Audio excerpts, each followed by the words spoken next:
Carmilla, by Joseph Sheridan Le Fanu.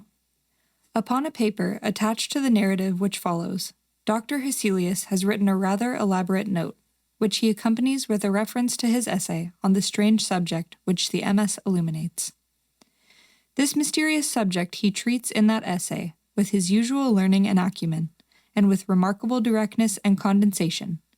It will form but one volume of the series of that extraordinary man's collected papers. As I publish the case in this volume simply to interest the laity, I shall forestall the intelligent lady who relates it, in nothing, and after due to consideration I have determined therefore to abstain from presenting any précis of the learned doctor's reasoning, or extract from his statement on a subject which he describes as involving not improbably some of the profoundest arcana of our dual existence and its intermediates. I was anxious on discovering this paper to reopen the correspondence commenced by Dr. Hecelius so many years before, with a person so clever and careful as his informant seems to have been. Much to my regret, however, I found that she had died in the interval. She probably could have added little to the narrative which she communicates in the following pages with, so far as I can pronounce, such conscientious particularity. Chapter 1. An Early Fright. In Styria, we, though by no means magnificent people, inhabit a castle or schloss. A small income in that part of the world goes a great way. 800 or 900 a year does wonders. Scantily enough, ours would have answered among wealthy people at home. My father is English, and I bear an English name, although I never saw England. But here, in this lonely and primitive place where everything is so marvelously cheap, I really don't see how ever so much more money would at all materially add to our comforts or even luxuries. My father was in the Austrian service and retired upon a pension and his patrimony and purchased this feudal residence and the small estate on which it stands, a bargain. Nothing can be more picturesque or solitary. It stands on a slight eminence in a forest. The road, very old and narrow, passes in front of its drawbridge, never raised in my time, and its moat, stocked with perch and sailed over by many swans, and floating on its surface white fleets of water lilies. Over all this, the schloss shows its many-windowed front, its towers, and its Gothic chapel. The forest opens in an irregular and very picturesque glade before its gate, and at the right a steep Gothic bridge carries the road over a stream that winds in deep shadow through the wood. I have said that this is a very lonely place. Judge whether I say truth. Looking from the hall door towards the road, the forest in which our castle stands extends 15 miles to the right and 12 to the left. The nearest inhabited village is about 7 of your English miles to the left. The nearest inhabited schloss of any historic associations is that of old General Spielsdorf, nearly 20 miles away to the right. I have said the nearest inhabited village because there is only 3 miles westward, that is to say, in the direction of General Spielsdorf Schloss, a ruined village, with its quaint little church, now roofless, in the aisle of which are the mouldering tombs of the proud family of Karnstein, now extinct, who once owned the equally desolate chateau which, in the thick of the forest, overlooks the silent ruins of the town. Respecting the cause of the desertion of this striking and melancholy spot, there is a legend which I shall relate to you another time. I must tell you now how very small is the party who constitute the inhabitants of our castle. I don't include servants or those dependents who occupy rooms in the buildings attached to the schloss. Listen and wonder. My father, who is the kindest man on earth but growing old, and I, at the date of my story, only 19.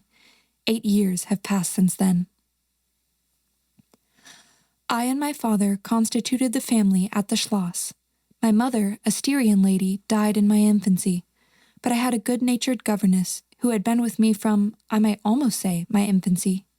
I could not remember the time when her fat, benignant face was not a familiar picture in my memory. This was Madame Paradone, a native of Bern, whose care and good nature now in part supplied to me the loss of my mother, whom I do not even remember, so early I lost her. She made a third at our little dinner party. There was a fourth, Mademoiselle de Lafontaine, a lady such as you term, I believe, a finishing governess. She spoke French and German, Madame Pardon French, and broken English, to which my father and I added English, which partly to prevent its becoming a lost language among us, and partly from patriotic motives, we spoke every day. The consequence was a babel, at which strangers used to laugh, and which I shall make no attempt to reproduce in this narrative.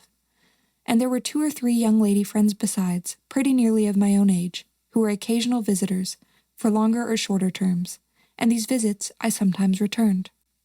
These were our regular social resources, but of course there were chance visits from neighbors of only 5 or 6 leagues distance. My life was, notwithstanding, rather a solitary one, I can assure you. My gouvernante had just so much control over me as you might conjecture such sage persons would have in the case of a rather spoiled girl whose only parent allowed her pretty nearly her own way in everything.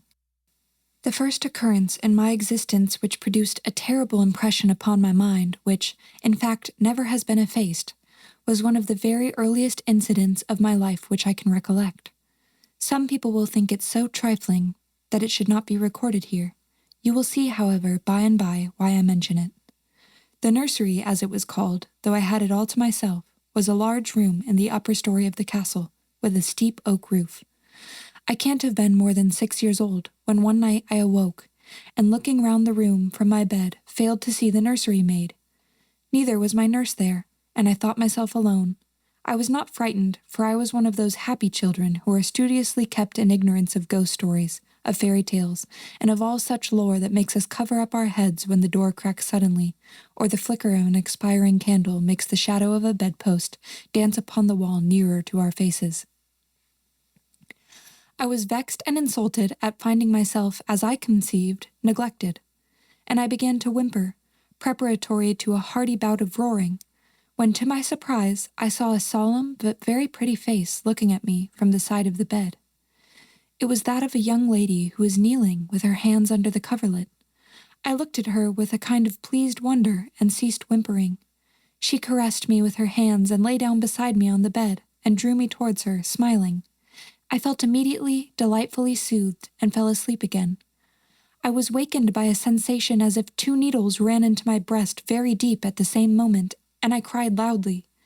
The lady started back with her eyes fixed upon me and then slipped down upon the floor and, as I thought, hid herself under the bed. I was now, for the first time, frightened, and I yelled with all my might and main. Nurse, nursery maid, housekeeper, all came running in, and hearing my story, they made light of it, soothing me all they could meanwhile. But, child as I was, I could perceive that their faces were pale with an unwonted look of anxiety, and I saw them look under the bed and about the room, and peep under tables and pluck open cupboards, and the housekeeper whispered to the nurse, "Lay your hand along that hollow in the bed. Someone did lie there. So sure as you did not, the place is still warm." I remember the nursery maid petting me, and all 3 examining my chest where I told them I felt the puncture, and pronouncing that there was no sign visible that any such thing had happened to me. The housekeeper and the 2 other servants who were in charge of the nursery remained sitting up all night, and from that time a servant always sat up in the nursery until I was about 14. I was very nervous for a long time after this. A doctor was called in. He was pallid and elderly. How well I remember his long saturnine face, slightly pitted with smallpox, and his chestnut wig. For a good while, every second day, he came and gave me medicine, which of course I hated. The morning after I saw this apparition, I was in a state of terror, and I could not bear to be left alone, daylight though it was, for a moment. I remember my father coming up and standing at the bedside and talking cheerfully and asking the nurse a number of questions and laughing very heartily at one of the answers and patting me on the shoulder and kissing me and telling me not to be frightened, that it was nothing but a dream and could not hurt me. But I was not comforted, for I knew the visit of the strange woman was not a dream, and I was awfully frightened. I was a little consoled by the nursery maid's assuring me that it was she who had come and looked at me and lain down beside me in the bed, and that I must have been half dreaming not to have known her face. But this, though supported by the nurse, did not quite satisfy me. I remembered, in the course of that day, a venerable old man in a black cassock coming into the room with the nurse and housekeeper, and talking a little to them, and very kindly to me. His face was very sweet and gentle, and he told me they were going to pray, and joined my hands together, and desired me to say softly while they were praying, "Lord, hear all good prayers for us, for Jesus' sake." I think these were the very words, for I often repeated them to myself, and my nurse used for years to make me say them in my prayers. I remembered so well the thoughtful sweet face of that white-haired old man in his black cassock as he stood in that rude, lofty brown room with the clumsy furniture of a fashion 300 years old about him, and the scanty light entering its shadowy atmosphere through the small lattice. He kneeled, and the 3 women with him, and he prayed aloud with an earnest, quavering voice for what appeared to me a long time. I forget all my life preceding that event, and for some time after it is all obscure also, but the scenes I have just described stand out vivid as the isolated pictures of the phantasmagoria surrounded by darkness. Chapter 2. A Guest.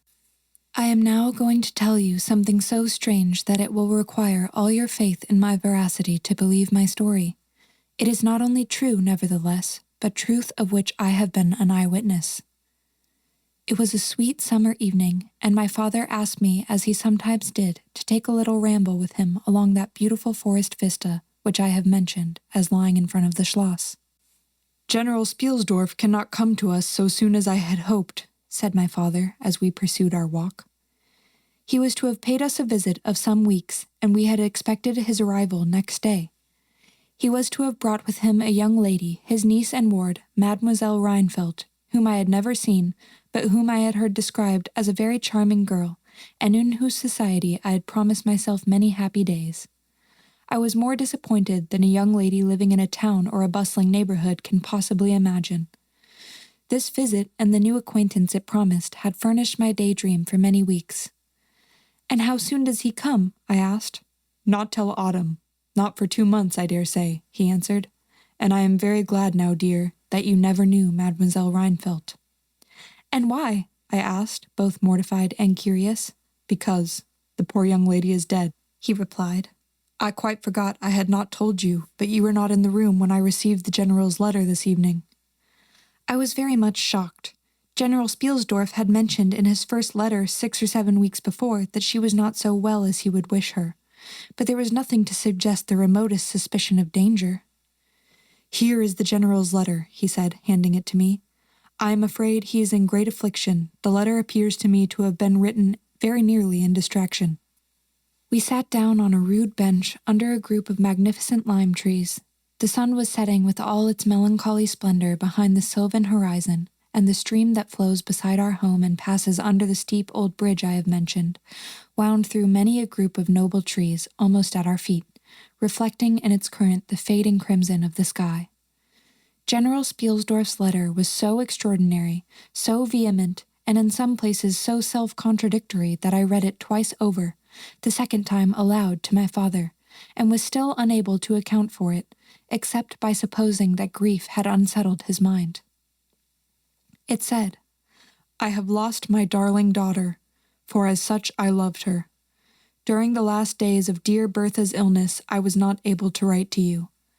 Before then, I had no idea of her danger. I have lost her, and now learn all too late. She died in the peace of innocence, and in the glorious hope of a blessed futurity. The fiend who betrayed our infatuated hospitality has done it all. I thought I was receiving into my house innocence, gaiety, a charming companion for my lost Bertha. Heavens, what a fool I have been!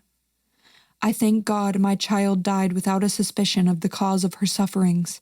She is gone without so much as conjecturing the nature of her illness and the accursed passion of the agent of all this misery. I devote my remaining days to tracking and extinguishing a monster. I am told I may hope to accomplish my righteous and merciful purpose. At present there is scarcely a gleam of light to guide me. I curse my conceited incredulity, my despicable affectation of superiority, my blindness, my obstinacy, all too late. I cannot write or talk collectedly now. I am distracted. So soon as I shall have a little recovered, I mean to devote myself for a time to inquiry which may possibly lead me as far as Vienna. Sometime in the autumn, 2 months hence, or earlier if I live, I will see you, that is, if you permit me. I will then tell you all that I scarce dare put upon paper now. Farewell. Pray for me, dear friend." In these terms ended this strange letter. Though I had never seen Bertha Reinfeldt, my eyes filled with tears at this sudden intelligence. I was startled as well as profoundly disappointed. The sun had now set, and it was twilight by the time I had returned the General's letter to my father. It was a soft, clear evening, and we loitered, speculating upon the possible meanings of the violent and incoherent sentences which I have just been reading. We had nearly a mile to walk before reaching the road that passes the Schloss in front, and by that time the moon was shining brilliantly. At the drawbridge we met Madame Perrodon and Mademoiselle de La Fontaine, who had come out, without their bonnets, to enjoy the exquisite moonlight. We heard their voices gabbling in animated dialogue as we approached. We joined them at the drawbridge and turned about to admire with them the beautiful scene. The glade through which we had just walked lay before us. At our left, the narrow road wound away under clumps of lordly trees and was lost to sight amid the thickening forest.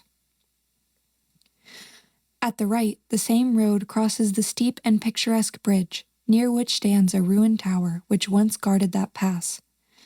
And beyond the bridge an abrupt eminence rises, covered with trees, and showing in the shadows some grey ivy-clustered rocks.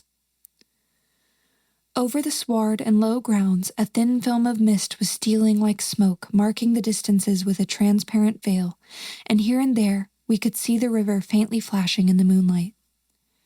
No softer, sweeter scene could be imagined.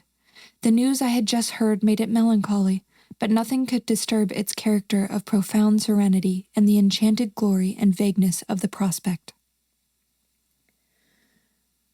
My father, who enjoyed the picturesque, and I, stood looking in silence over the expanse beneath us. The two good governesses standing a little way behind us discoursed upon the scene and were eloquent upon the moon. Madame Perrodon was fat, middle-aged, and romantic, and talked and sighed poetically. Mademoiselle de La Fontaine, in right of her father, who was a German, assumed to be psychological, metaphysical, and something of a mystic, now declared that when the moon shone with a light so intense, it was well known that it indicated a special spiritual activity.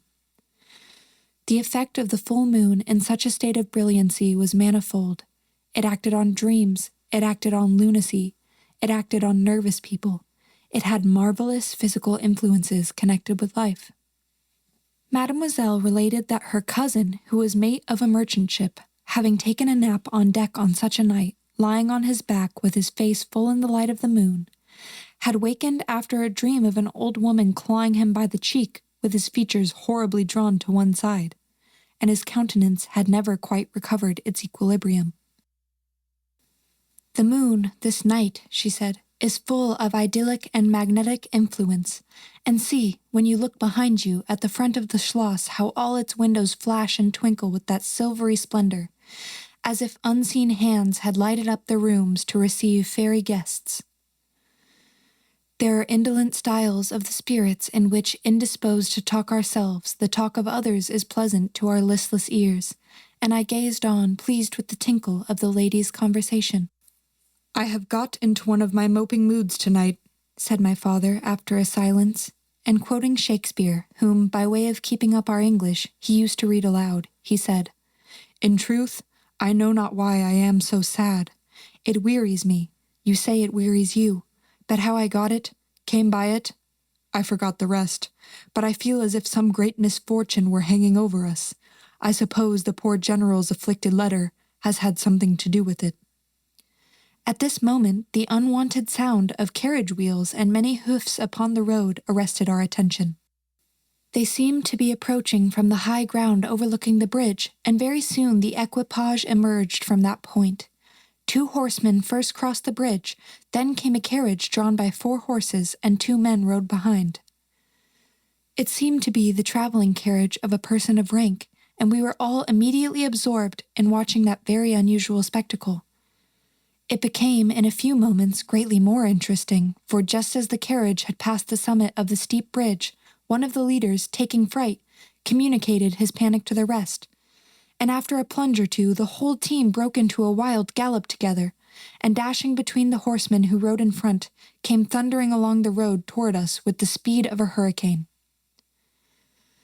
The excitement of the scene was made more painful by the clear, long-drawn screams of a female voice from the carriage window. We all advanced in curiosity and horror, me rather in silence, the rest with various ejaculations of terror. Our suspense did not last long. Just before you reach the castle drawbridge, on the route they were coming, there stands by the roadside a magnificent lime tree. On the other stands an ancient stone cross, at sight of which the horses, now going at a pace that was perfectly frightful, swerved as to bring the wheel over the projecting roots of the tree. I knew what was coming. I covered my eyes, unable to see it out, and turned my head away. At the same moment, I heard a cry from my lady friends, who had gone on a little. Curiosity opened my eyes, and I saw a scene of utter confusion. 2 of the horses were on the ground, the carriage lay upon its side with 2 wheels in the air. The men were busy removing the traces, and a lady with a commanding air and figure had got out and stood with clasped hands, raising the handkerchief that was in them every now and then to her eyes. Through the carriage door was now lifted a young lady who appeared to be lifeless. My dear old father was already beside the elder lady with his hat in his hand, evidently tendering his aid and the resources of his schloss.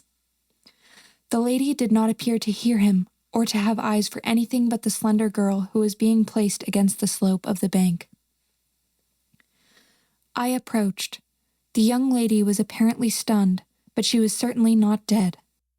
My father, who piqued himself on being something of a physician, had just had his fingers on her wrist and assured the lady, who declared herself her mother, that her pulse, though faint and irregular, was undoubtedly still distinguishable.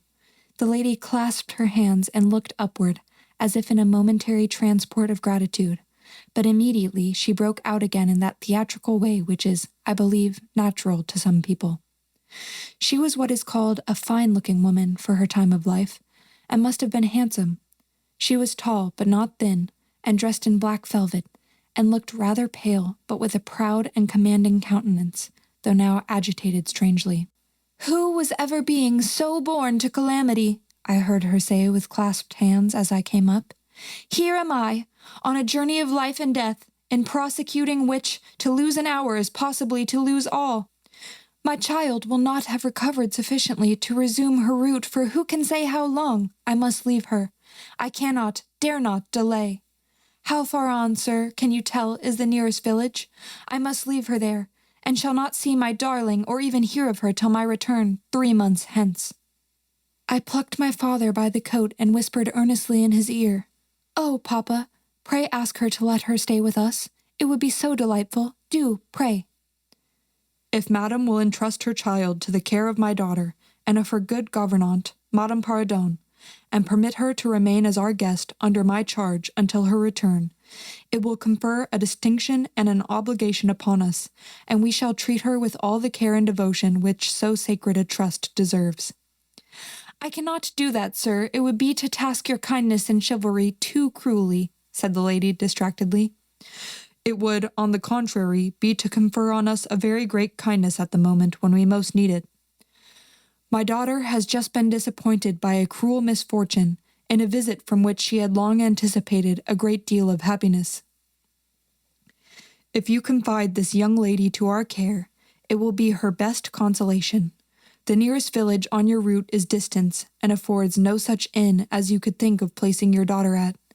You cannot allow her to continue her journey for any considerable distance without danger. If, as you say, you cannot suspend your journey, you must part with her tonight, and nowhere could you do so with more honest assurances of care and tenderness than here." There was something in this lady's air and appearance so distinguished and even imposing, and in her manner so engaging as to impress one, quite apart from the dignity of her equipage, with a conviction that she was a person of consequence. By this time the carriage was replaced in its upright position, and the horses quite tractable in the traces again.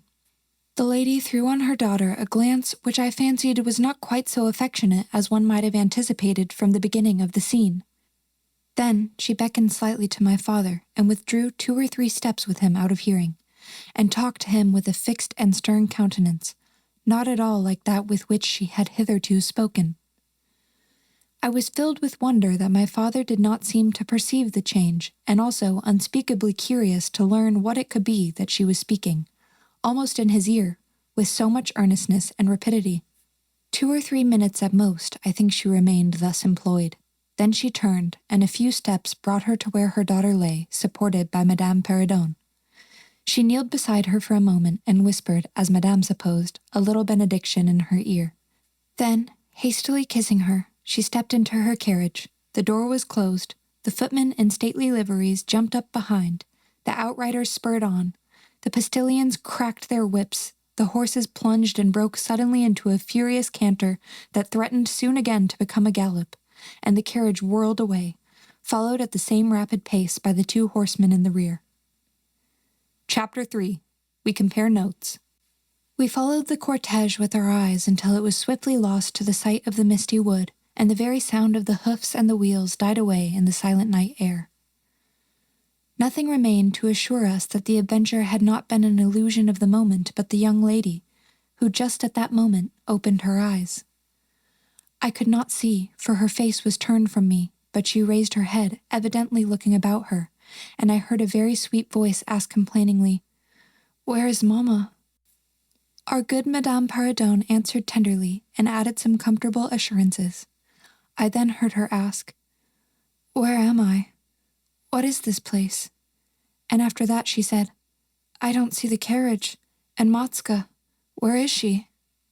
Madame answered all her questions in so far as she understood them, and gradually the young lady remembered how the misadventure came about, and was glad to hear that no one in or in attendance on the carriage was hurt.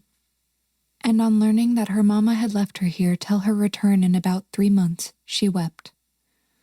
I was going to add my consolations to those of Madame Perrodon when Mademoiselle de Lafontaine placed her hand upon my arm, saying, "Don't approach. 1 at a time is as much as she can at present converse with. A very little excitement would possibly overpower her now. As soon as she is comfortably in bed, I thought, I will run up to her room and see her." My father, in the meantime, had sent a servant on horseback for the physician who lived about 2 leagues away, and a bedroom was being prepared for the young lady's reception. The stranger now rose, and leaning on Madame's arm, walked slowly over the drawbridge and into the castle gate. In the hall, servants waited to receive her, and she was conducted forthwith to her room. The room we usually sat in as our drawing-room is long, having 4 windows that looked over the moat and drawbridge upon the forest scene I have just described. It is furnished in old carved oak with large carved cabinets, and the chairs are cushioned with crimson Utrecht velvet. The walls are covered with tapestry and surrounded with great gold frames, the figures being as large as life, in ancient and very curious costume, and the subjects represented are hunting, hawking, and generally festive. It is not too stately to be extremely comfortable, and here we had our tea, for with his usual patriotic leanings, he insisted that the national beverage should make its appearance regularly with our coffee and chocolate. We sat here this night, and with candles lighted, we were talking over the adventure of the evening. Madame Perrodon and Mademoiselle de Lafontaine were both of our party. The young stranger had hardly lain down in her bed when she sank into a deep sleep, and those ladies had left her in the care of a servant. "How do you like our guest?" I asked as soon as Madame entered. "Tell me all about her." "I like her extremely," answered Madame. "She is, I almost think, the prettiest creature I ever saw, about your age and so gentle and nice. She's absolutely beautiful," threw in Mademoiselle, who had peeped for a moment into the stranger's room. "And such a sweet voice," added Madame Perrodon.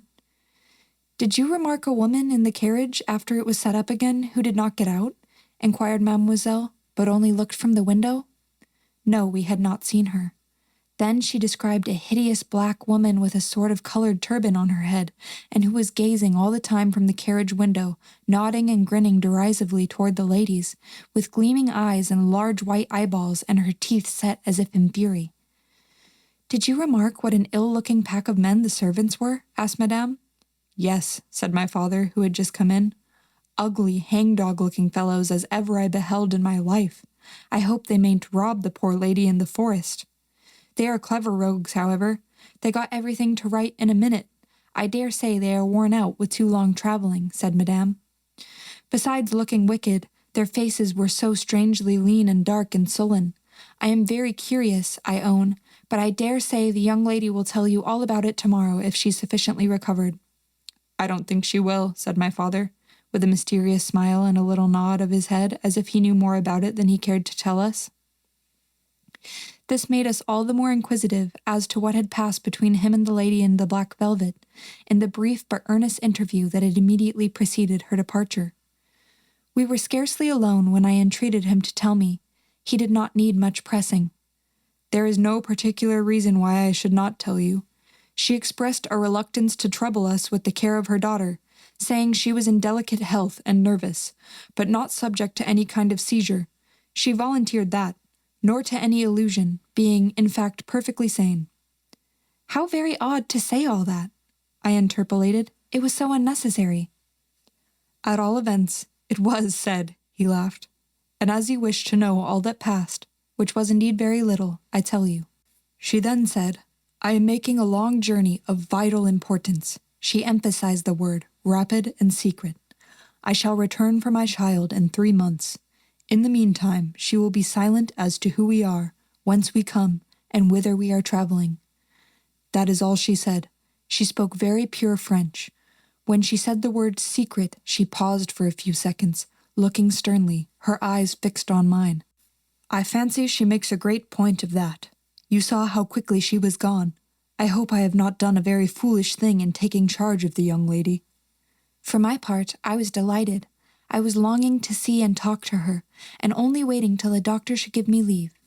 You, who live in towns, can have no idea how great an event the introduction of a new friend is in such a solitude as surrounded us. The doctor did not arrive till nearly 1 o'clock, but I could no more have gone to my bed and slept than I could have overtaken on foot the carriage in which the princess in black velvet had driven away. When the physician came down to the drawing-room, it was to report very favorably upon his patient. She was now sitting up, her pulse quite regular, apparently perfectly well.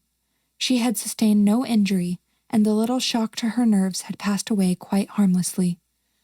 There could be no harm, certainly, in my seeing her, if we both wished it, and with this permission I sent forthwith to know whether she would allow me to visit her for a few minutes in her room.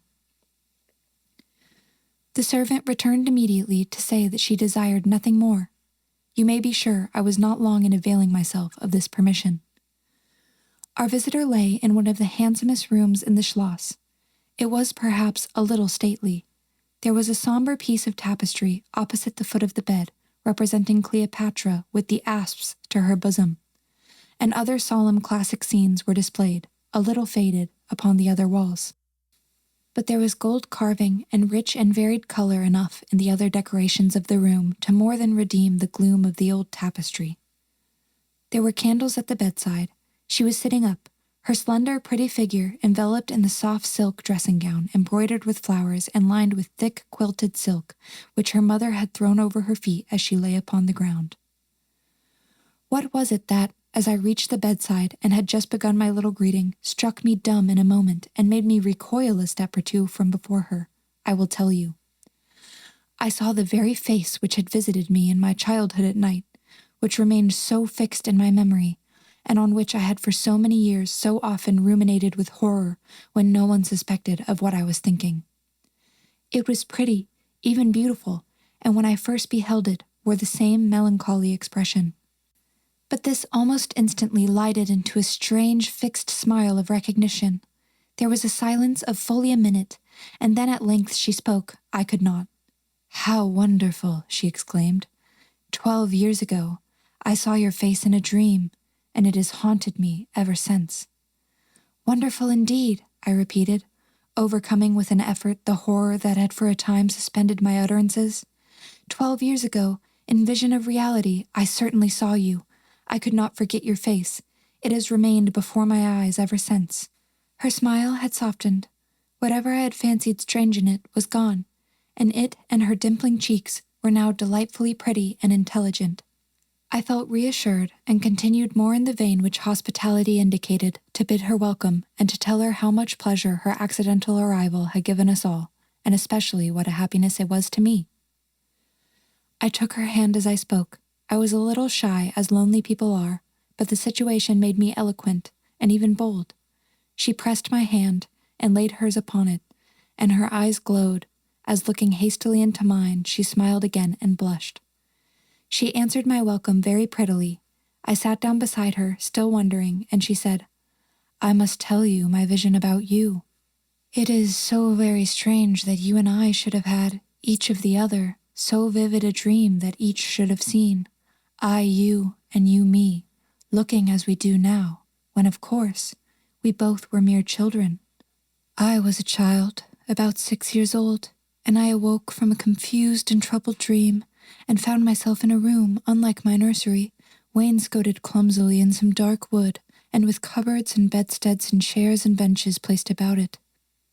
The beds were, I thought, all empty, and the room itself without anyone but myself in it, and I, after looking about me for some time and admiring especially an iron candlestick with 2 branches, which I should certainly know again, crept under one of the beds to reach the window. But as I got from under the bed, I heard someone crying, and looking up while I was still upon my knees, I saw you, most assuredly you, as I see you now, a beautiful young lady with golden hair and large blue eyes and lips, your lips, you as you are here. Your looks won me. I climbed on the bed and put my arms about you, and I think we both fell asleep. I was aroused by a scream. You were sitting up screaming. I was frightened and slipped down upon the ground, and it seemed to me lost consciousness for a moment, and when I came to myself I was again in my nursery at home. Your face I have never forgotten since. I could not be misled by mere resemblance. You are the lady whom I saw then. It was now my turn to relate my corresponding vision, which I did, to the undisguised wonder of my new acquaintance. I don't know which should be most afraid of the other, she said, again smiling. If you were less pretty, I think I should be very much afraid of you. But being as you are, and you and I both so young, I feel only that I have made your acquaintance 12 years ago, and have already a right to your intimacy. At all events, it does seem as if we were destined from our earliest childhood to be friends. I wonder whether you feel as strangely drawn towards me as I do to you. I have never had a friend.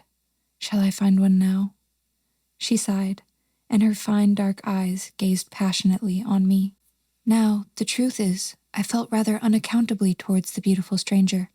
I did feel, as she said, drawn towards her, but there was also something of repulsion.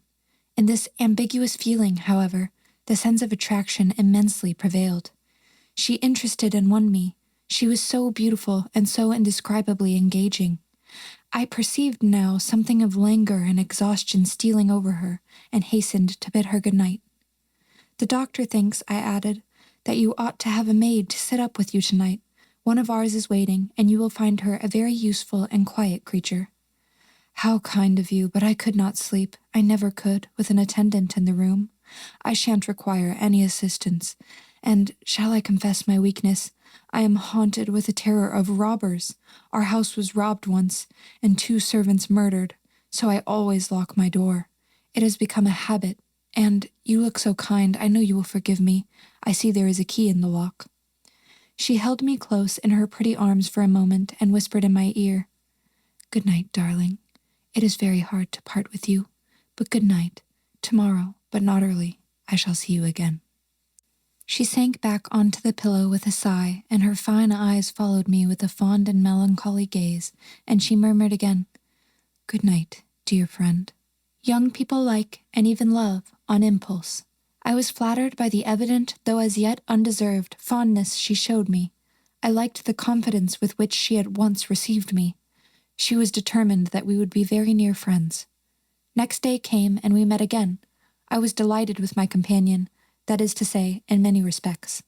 Her looks lost nothing in daylight. She was certainly the most beautiful creature I had ever seen, and the unpleasant remembrance of the face presented in my early dream had lost the effect of the first unexpected recognition. She confessed that she had experienced a similar shock on seeing me, and precisely the same faint antipathy that had mingled with my admiration of her. We now laughed together over our momentary horrors. Chapter 4. Her Habits. A Saunter. I told you that I was charmed with her in most particulars. There were some that did not please me so well. She was above the middle height of women. I shall begin by describing her. She was slender and wonderfully graceful, except that her movements were languid, very languid indeed. There was nothing in her appearance to indicate an invalid. Her complexion was rich and brilliant. Her features were small and beautifully formed, her eyes large, dark, and lustrous. Her hair was quite wonderful. I never saw hair so magnificently thick and long when it was down about her shoulders. I have often placed my hands under it and laughed with wonder at its weight. It was exquisitely fine and soft, and in color a rich, very dark brown with something of gold. I loved to let it down, tumbling with its own weight, as, in her room, she lay back in her chair, talking in her sweet, low voice. I used to fold and braid it and spread it out and play with it. Heavens, if I had but known all. I said there were particulars which did not please me. I have told you that her confidence won me the first night I saw her, but I found that she exercised with respect to herself, her mother, her history, everything in fact connected with her life, plans, and people, an ever-wakeful reserve. I dare say I was unreasonable. Perhaps I was wrong. I dare say I ought to have respected the solemn injunction laid upon my father by the stately lady in black velvet. But curiosity is a restless and unscrupulous passion, and no one girl can endure with patience that hers should be baffled by another. What harm could it do anyone to tell me what I so ardently desired to know? Had she no trust in my good sense or honor? Why would she not believe me when I assured her so solemnly that I would not divulge one syllable of what she told me to any mortal breathing? There was a coldness, it seemed to me, beyond her years, in her smiling, melancholy, persistent refusal to afford me the least ray of light. I cannot say we quarreled upon this point, for she would not quarrel upon any. It was, of course, very unfair of me to press her, very ill-bred, but I really could not help it, and I might just as well have let it alone. What she did tell me amounted, in my unconscionable estimation, to nothing. It was all summed up in 3 very vague disclosures. First, her name was Carmilla. Second, her family was very ancient and noble. Third, her home lay in the direction of the west. She would not tell me the name of her family, nor their armorial bearings, nor the name of their estate, nor even that of the country they lived in. You are not to suppose that I worried her incessantly on these subjects. I watched opportunity, and rather insinuated than urged my inquiries. Once or twice, indeed, I did attack her more directly. But no matter what my tactics, utter failure was invariably the result. Reproaches and caresses were all lost upon her. But I must add this, that her evasion was conducted with so pretty a melancholy and deprecation, with so many and even passionate declarations of her liking for me, and trust in my honor, and with so many promises that I should at last know all, that I could not find it in my heart long to be offended with her. She used to place her pretty arms about my neck, draw me to her, and, laying her cheek to mine, murmur with her lips near my ear, "Dearest, your little heart is wounded. Think me not cruel because I obey the irresistible law of my strength and weakness. If your dear heart is wounded, my wild heart bleeds with yours. In this rapture of my enormous humiliation, I live in your warm life, and you shall die, sweetly die into mine. I cannot help it. As I draw near to you, you in your turn will draw near to others, and learn the rapture of that cruelty which yet is love. So, for a while, seek to know no more of me and mine, but trust me with all your loving spirit." And when she had spoken such a rhapsody, she would press me more closely in her trembling embrace, and her lips in soft kisses gently glow upon my cheek. Her agitations and her language were unintelligible to me. From these foolish embraces, which were not of very frequent occurrence, I must allow, I used to wish to extricate myself, but my energies seemed to fail me. Her murmured words sounded like a lullaby in my ear, and soothed my resistance into a trance, from which I only seemed to recover myself when she withdrew her arms. In these mysterious moods, I did not like her. I experienced a strange, tumultuous excitement that was pleasurable, ever and anon, mingled with a vague sense of fear and disgust. I had no distinct thoughts about her while such scenes lasted, but I was conscious of a love growing into adoration, and also of abhorrence. This, I know, is a paradox, but I can make no other attempt to explain the feeling.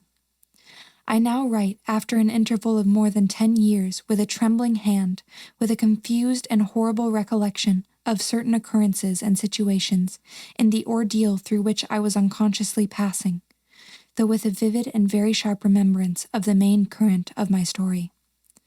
But, I suspect, in all lives there are certain emotional scenes, those in which our passions have been most wildly and terribly roused, that are of all others the most vaguely and dimly remembered.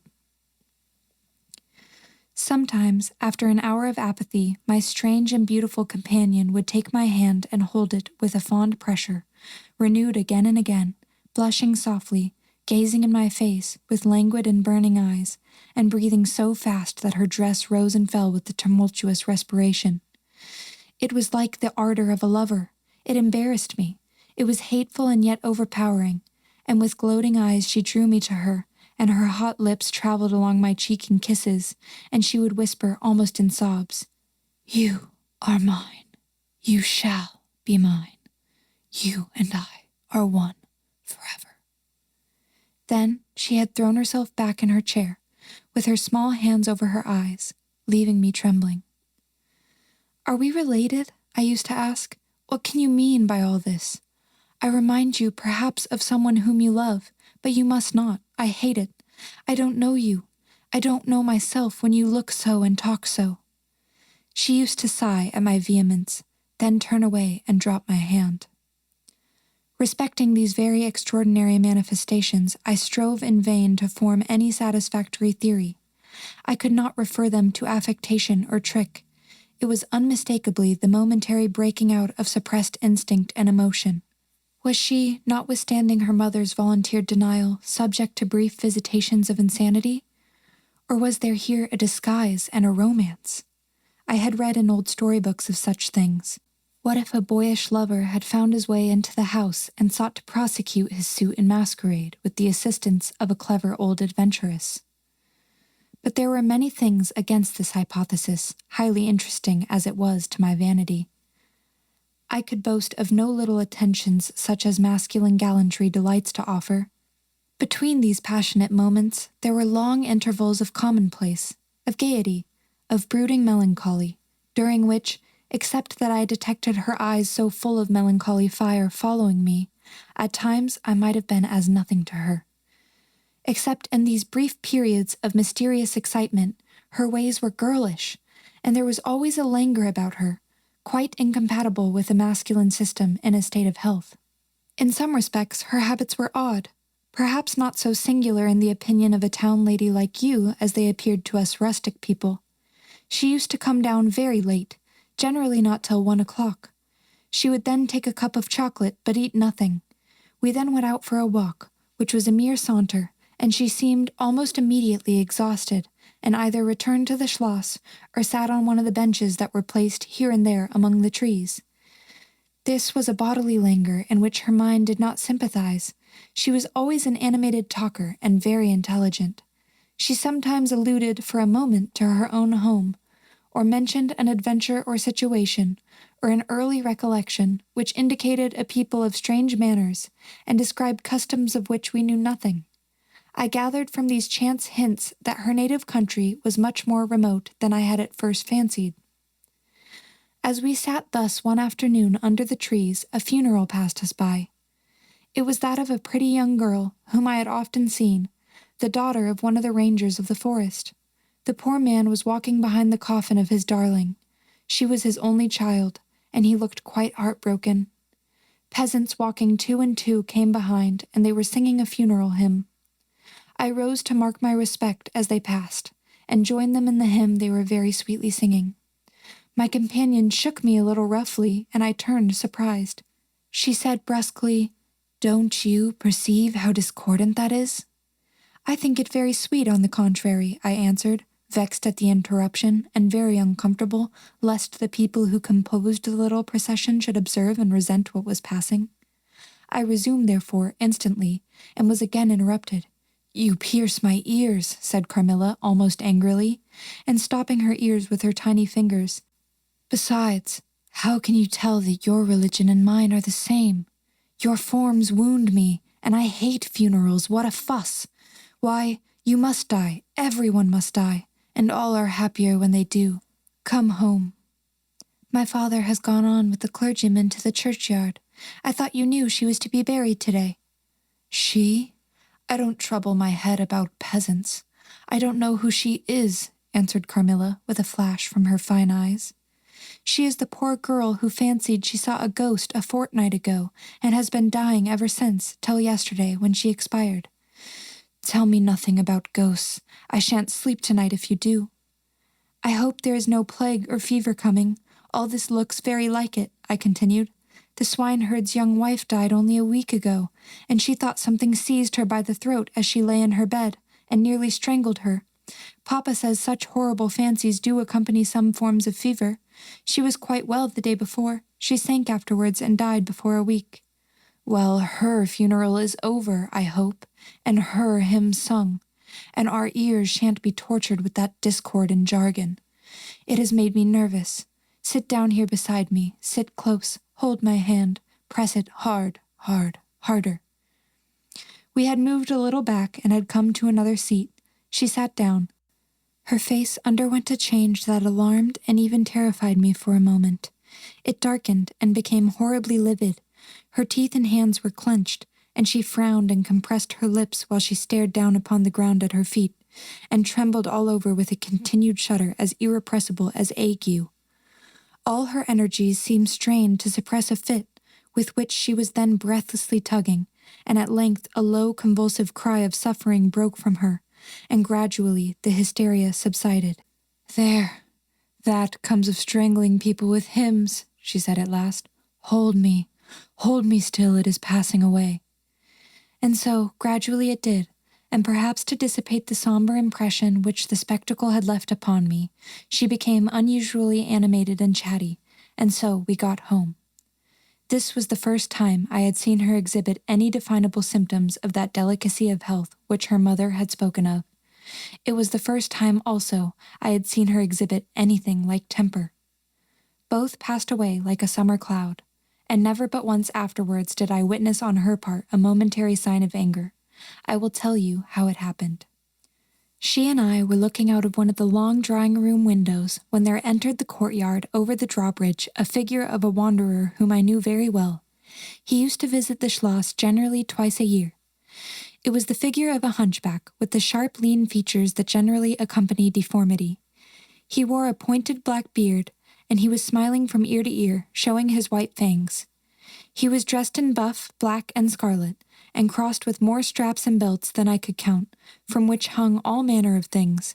Behind he carried a magic lantern and 2 boxes, which I well knew, in one of which was a salamander, and in the other a mandrake. These monsters used to make my father laugh. They were compounded of parts of monkeys, parrots, squirrels, fish, and hedgehogs, dried and stitched together with great neatness and startling effect. He had a fiddle, a box of conjuring apparatus, and a pair of foils and masks attached to his belt, several other mysterious cases dangling about him, and a black staff with copper ferrules in its hand. His companion was a rough spare dog that followed at his heels but stopped short suspiciously at the drawbridge, and in a little while began to howl dismally. In the meantime, the mountebank standing in the midst of the courtyard raised his grotesque hat and made us a very ceremonious bow, paying his compliments very volubly in execrable French and German not much better. Then, disengaging his fiddle, he began to scrape a lively air to which he sang with a merry discord, dancing with ludicrous airs and activity that made me laugh in spite of the dog's howling. Then he advanced to the window with many smiles and salutations, and his hat in his hand, his fiddle under his arm, and with a fluency that never took breath, he gabbled a long advertisement of all his accomplishments, and the resources of the various arts which he placed at our service, and the curiosities and entertainments which it was in his power, at our bidding, to display. Will your ladyships be pleased to buy an amulet against the opire, which is going like the wolf I hear through these woods?" he said, dropping the hat on the pavement. "They are dying of it right and left, and here is a charm that never fails, only pinned to the pillow and you may laugh in his face." These charms consisted of oblong slips of vellum with cabalistic ciphers and diagrams upon them. Carmilla instantly purchased one, and so did I. He was looking up, and we were smiling down upon him, amused. At least I can answer for myself. His piercing black eye, as he looked up in our faces, seemed to detect something that fixed for a moment his curiosity. In an instant, he unrolled a leather case full of all manner of odd little steel instruments. "See here, my lady," he said, displaying it and addressing me. "I profess, among other things less useful, the art of dentistry." "Plague take the dog," he interpolated. "Silence, beast!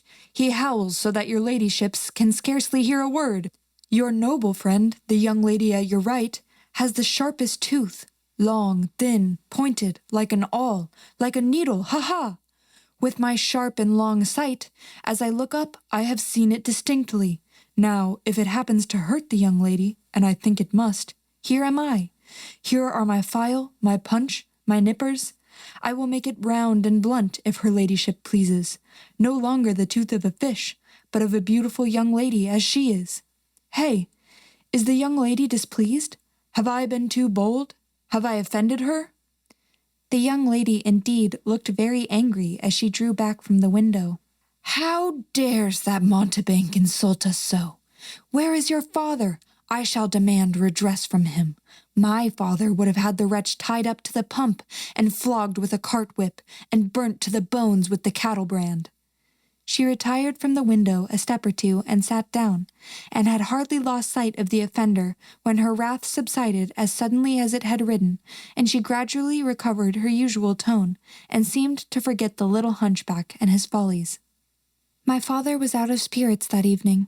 On coming in, he told us that there had been another case very similar to the two fatal ones which had lately occurred.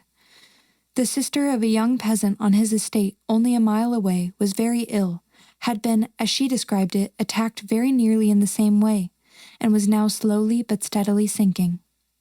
"All this," said my father, "is strictly referable to natural causes.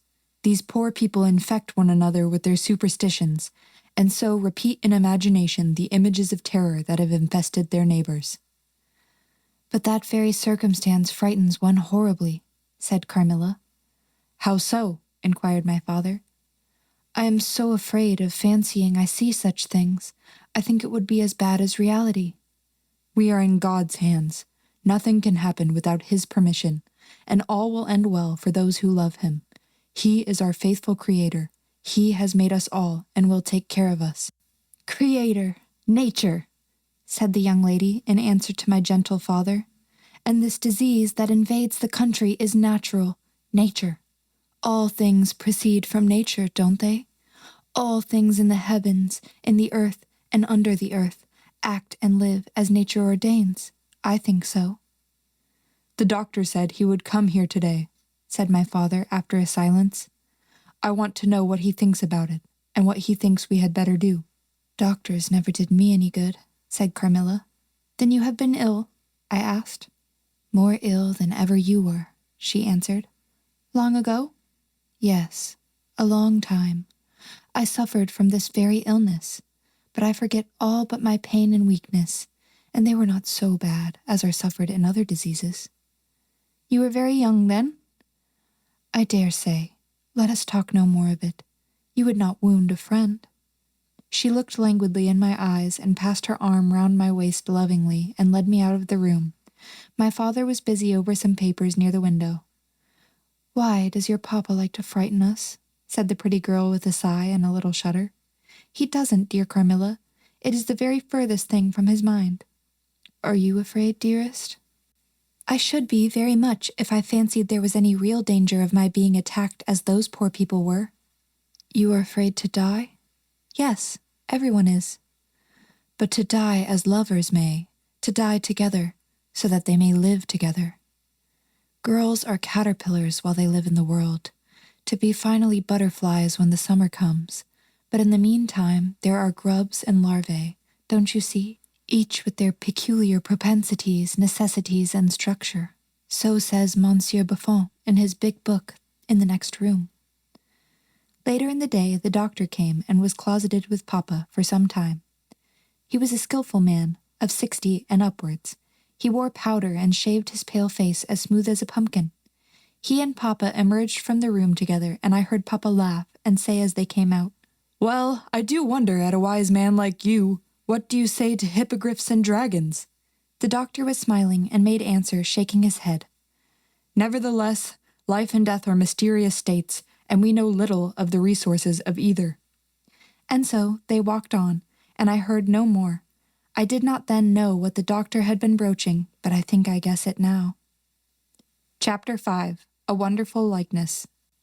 This evening there arrived from Gratz the grave, dark-faced son of the picture cleaner, with a horse and cart laden with 2 large packing cases, having many pictures in each. It was a journey of 10 leagues, and wherever a messenger arrived at the Schloss from our little capital of Gratz, we used to crowd about him in the hall to hear the news. This arrival created in our secluded quarters quite a sensation.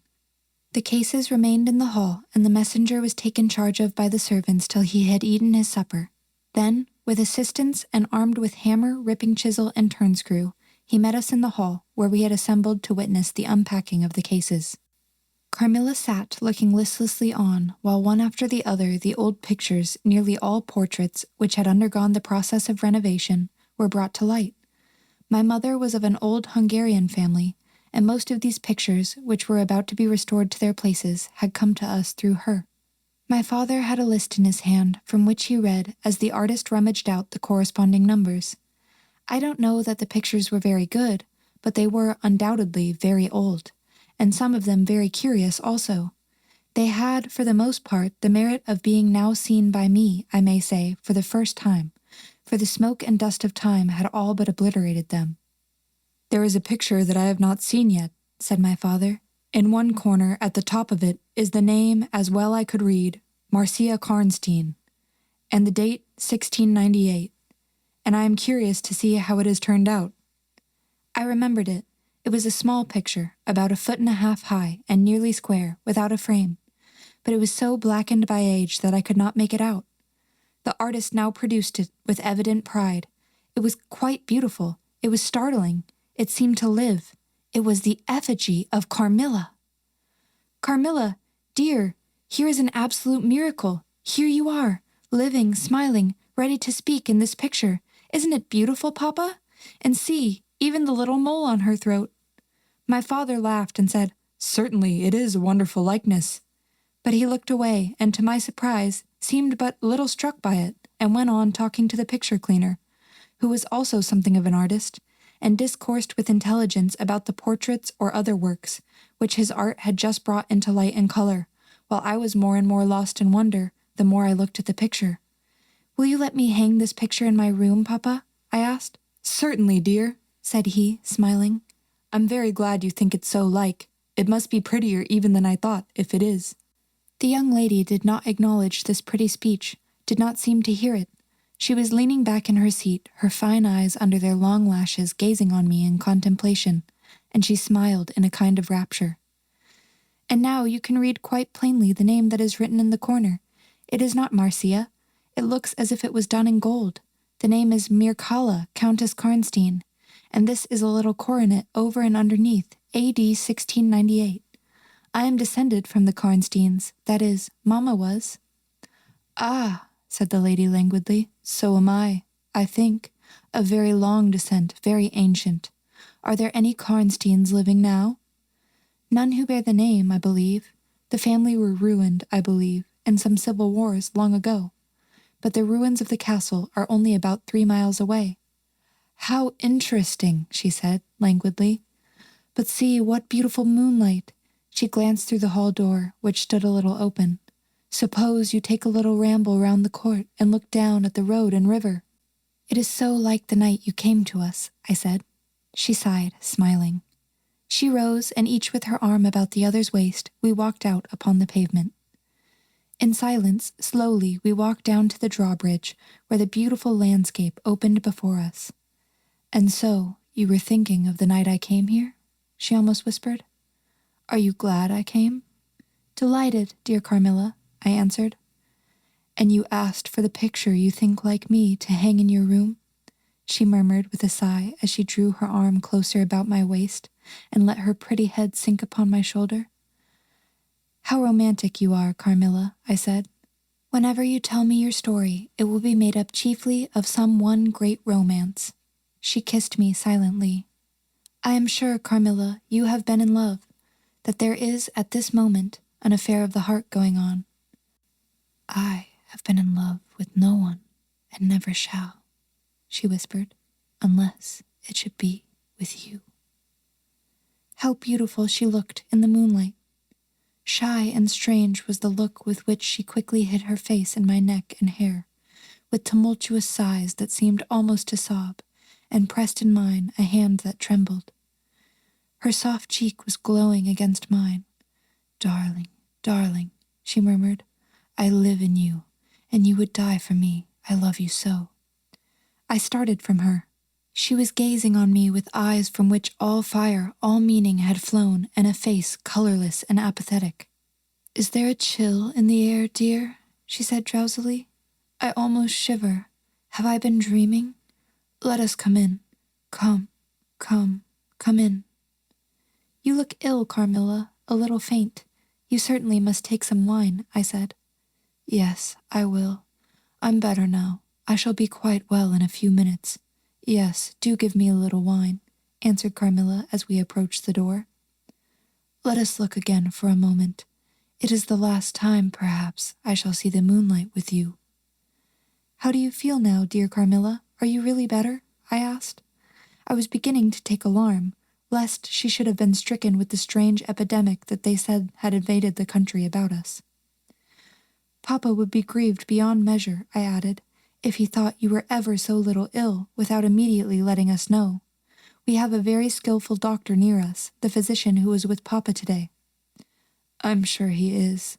I know how kind you all are. But, dear child, I am quite well again. There is nothing ever wrong with me but a little weakness. People say I am languid. I am incapable of exertion. I can scarcely walk as far as a child of 3 years old. And every now and then the little strength I have falters, and I become as you have just seen me. But after all, I am very easily set up again. In a moment I am perfectly myself. See how I have recovered?" So indeed she had, and she and I talked a great deal, and very animated she was. And the remainder of that evening passed without any recurrence of what I called her infatuations. I mean her crazy talk and looks, which embarrassed and even frightened me. But there occurred that night an event which gave my thoughts quite a new turn, and seemed to startle even Carmilla's languid nature into momentary energy. Chapter 6. A Very Strange Agony. When we got down into the drawing-room and had sat down to our coffee and chocolate, although Carmilla did not take any, she seemed quite herself again, and Madame and Mademoiselle de La Fontaine joined us, and made a little card party in the course of which Papa came in for what he called his dish of tea. When the game was over, he sat down beside Carmilla on the sofa and asked her, a little anxiously, whether she had heard from her mother since her arrival. She answered, "No." He then asked whether she knew where a letter could reach her at present. "I cannot tell," she answered ambiguously, "but I have been thinking of leaving you. You have been already too hospitable and too kind to me. I have given you all an infinity of trouble, and I should wish to take a carriage tomorrow and post in pursuit of her. I know where I shall ultimately find her, although I dare not yet tell you." "But you must not dream of any such thing," exclaimed my father to my great relief. "We can't afford to lose you so, and I won't consent to your leaving us, except under the care of your mother, who was so good as to consent to your remaining with us till she should herself return. I should be quite happy if I knew that you heard from her, but this evening the accounts of the progress of the mysterious disease that has invaded our neighborhood grow even more alarming. And my beautiful guest, I do feel the responsibility, unaided by advice from your mother, very much. But I shall do my best, and one thing is certain, that you must not think of leaving us without her distinct direction to that effect. We should suffer too much in parting from you to consent to it too easily." "Thank you, sir. 1,000 times for your hospitality," she answered, smiling bashfully.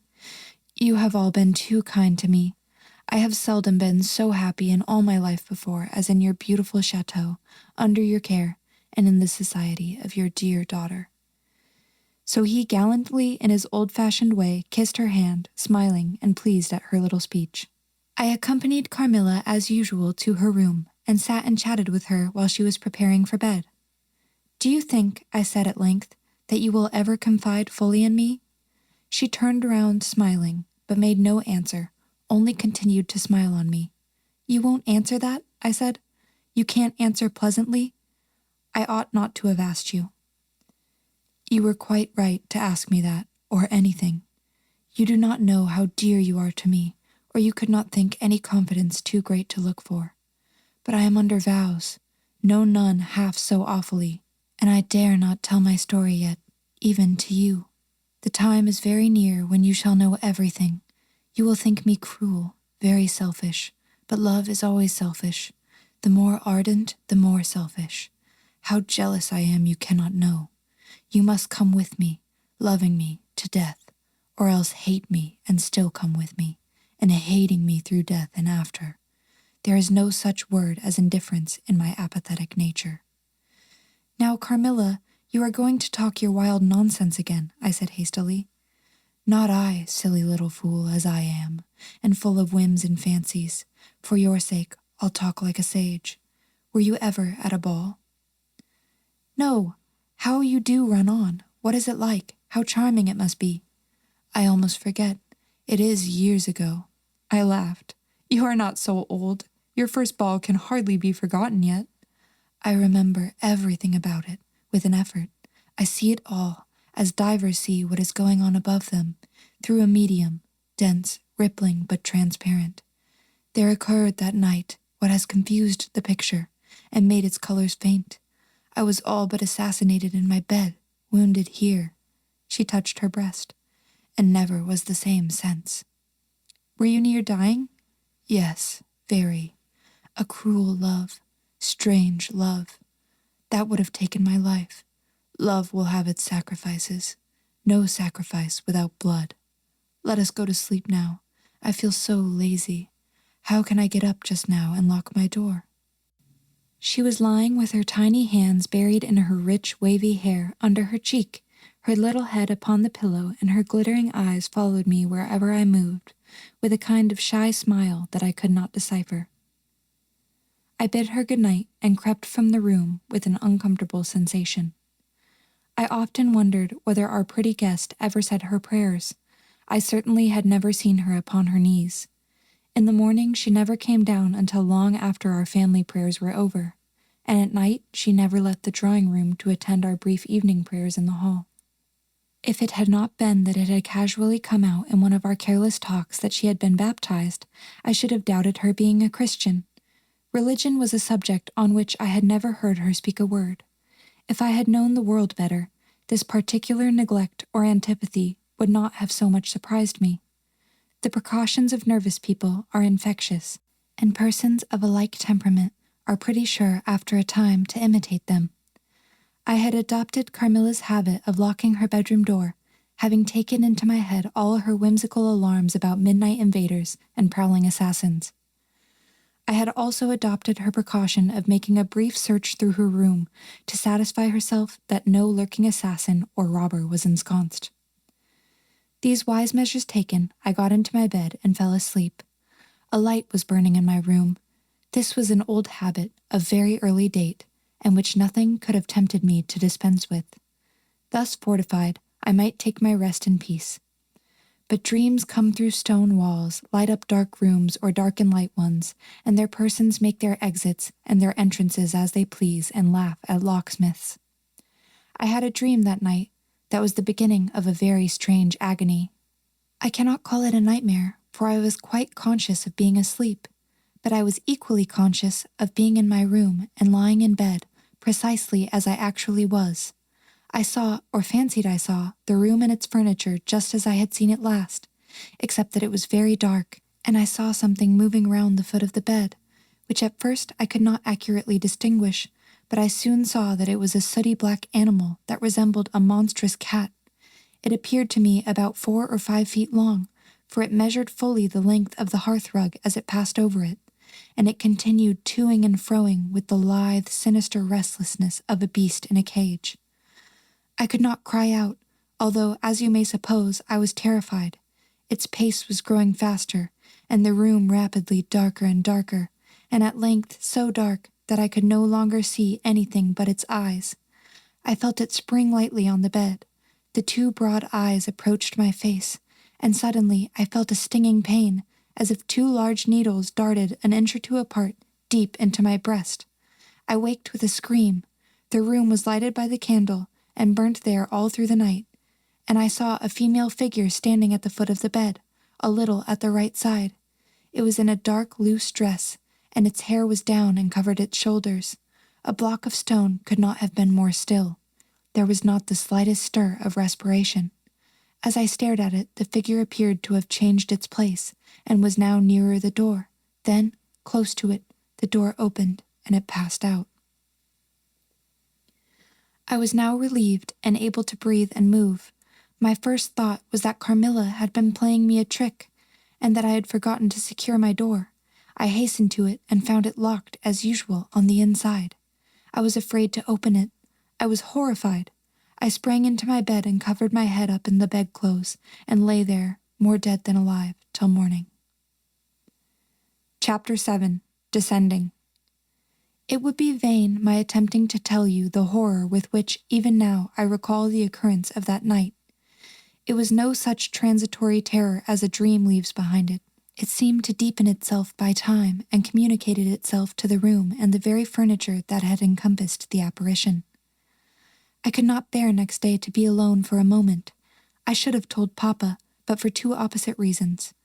At one time I thought he would laugh at my story, and I could not bear its being treated as a jest.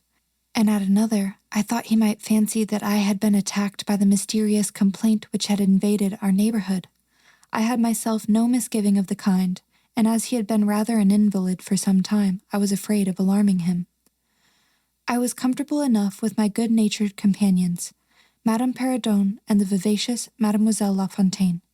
They both perceived that I was out of spirits and nervous, and at length I told them what lay so heavy at my heart. Mademoiselle laughed, but I fancied that Madame Perrodon looked anxious. "By the by," said Mademoiselle, laughing, "the long lime-tree walk behind Carmilla's bedroom window is haunted." "Nonsense," exclaimed Madame, who probably thought the theme rather inopportune. "And who tells that story, my dear?" "Martin says that he came up twice when the old yard gate was being repaired before sunrise, and twice saw the same female figure walking down the lime-tree avenue." "So well he might, as long as there are cows to milk in the river fields," said Madame. "I dare say, but Martin chooses to be frightened, and never did I see fool more frightened." "You must not say a word about it to Carmilla, because she can see down that walk from her room window," I interposed, "and she is, if possible, a greater coward than I." Carmilla came down rather later than usual that day. "I was so frightened last night," she said, as soon as we were together, "and I am sure I should have seen something dreadful if it had not been for that charm I bought from the poor little hunchback, whom I called such hard names. I had a dream of something black coming round my bed, and I awoke in a perfect horror, and I really thought for some seconds I saw a dark figure near the chimney-piece, but I felt under my pillow for my charm, and the moment my fingers touched it, the figure disappeared, and I felt quite certain, only that I had it by me, that something frightful would have made its appearance and, perhaps, throttled me, as it did those poor people we heard of. Well, listen to me, I began, and recounted my adventure, at the recital of which she appeared horrified. "And had you that charm near you?" she asked earnestly. "No, I had dropped it into a china vase in the drawing-room, but I shall certainly take it with me tonight, as you have so much faith in it." At this distance of time I cannot tell you or even understand how I overcame my horror so effectually as to lie alone in my room that night. I remember distinctly that I pinned the charm to my pillow. I fell asleep almost immediately, and slept even more soundly than usual all night.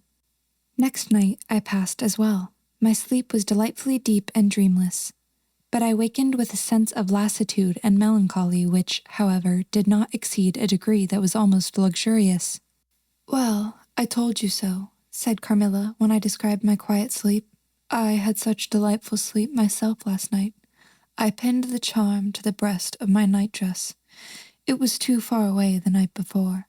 I am quite sure it was all fancy, except the dreams. I used to think that evil spirits made dreams, but our doctor told me it is no such thing, only a fever passing by, or some other malady, as they often do," he said, "knocks at the door and not being able to get in, passes on, with that alarm." "And what do you think the charm is?" said I. "It has been fumigated or immersed in some drug, and is an antidote against malaria," she answered. "Then it acts only on the body?" "Certainly. You don't suppose that evil spirits are frightened by bits of ribbon, or the perfumes of a druggist's shop? No. These complaints, wandering in the air, begin by trying the nerves, and so infect the brain. But before they can seize upon you, the antidote repels them. That, I am sure, is what the charm has done for us. It is nothing magical. It is simply natural." I should have been happier if I could have quite agreed with Carmilla, but I did my best, and the impression was a little losing its force. For some nights I slept profoundly, but still every morning I felt the same lassitude, and a languor weighed upon me all day. I felt myself a changed girl. A strange melancholy was stealing over me, a melancholy that I would not have interrupted. Dim thoughts of death began to open, and an idea that I was slowly sinking took gentle and somehow not unwelcome possession of me. If it was sad, the tone of mind which this induced was also sweet. Whatever it might be, my soul acquiesced in it. I would not admit that I was ill. I would not consent to tell my papa or to have the doctor sent for. Carmilla became more devoted to me than ever, and her strange paroxysms of languid adoration more frequent. She used to gloat on me with increasing ardor the more my strength and spirits waned. This always shocked me, like a momentary glare of insanity. Without knowing it, I was now in a pretty advanced stage of the strangest illness under which mortal ever suffered. There was an unaccountable fascination in its earlier symptoms that more than reconciled me to the incapacitating effect of that stage of the malady.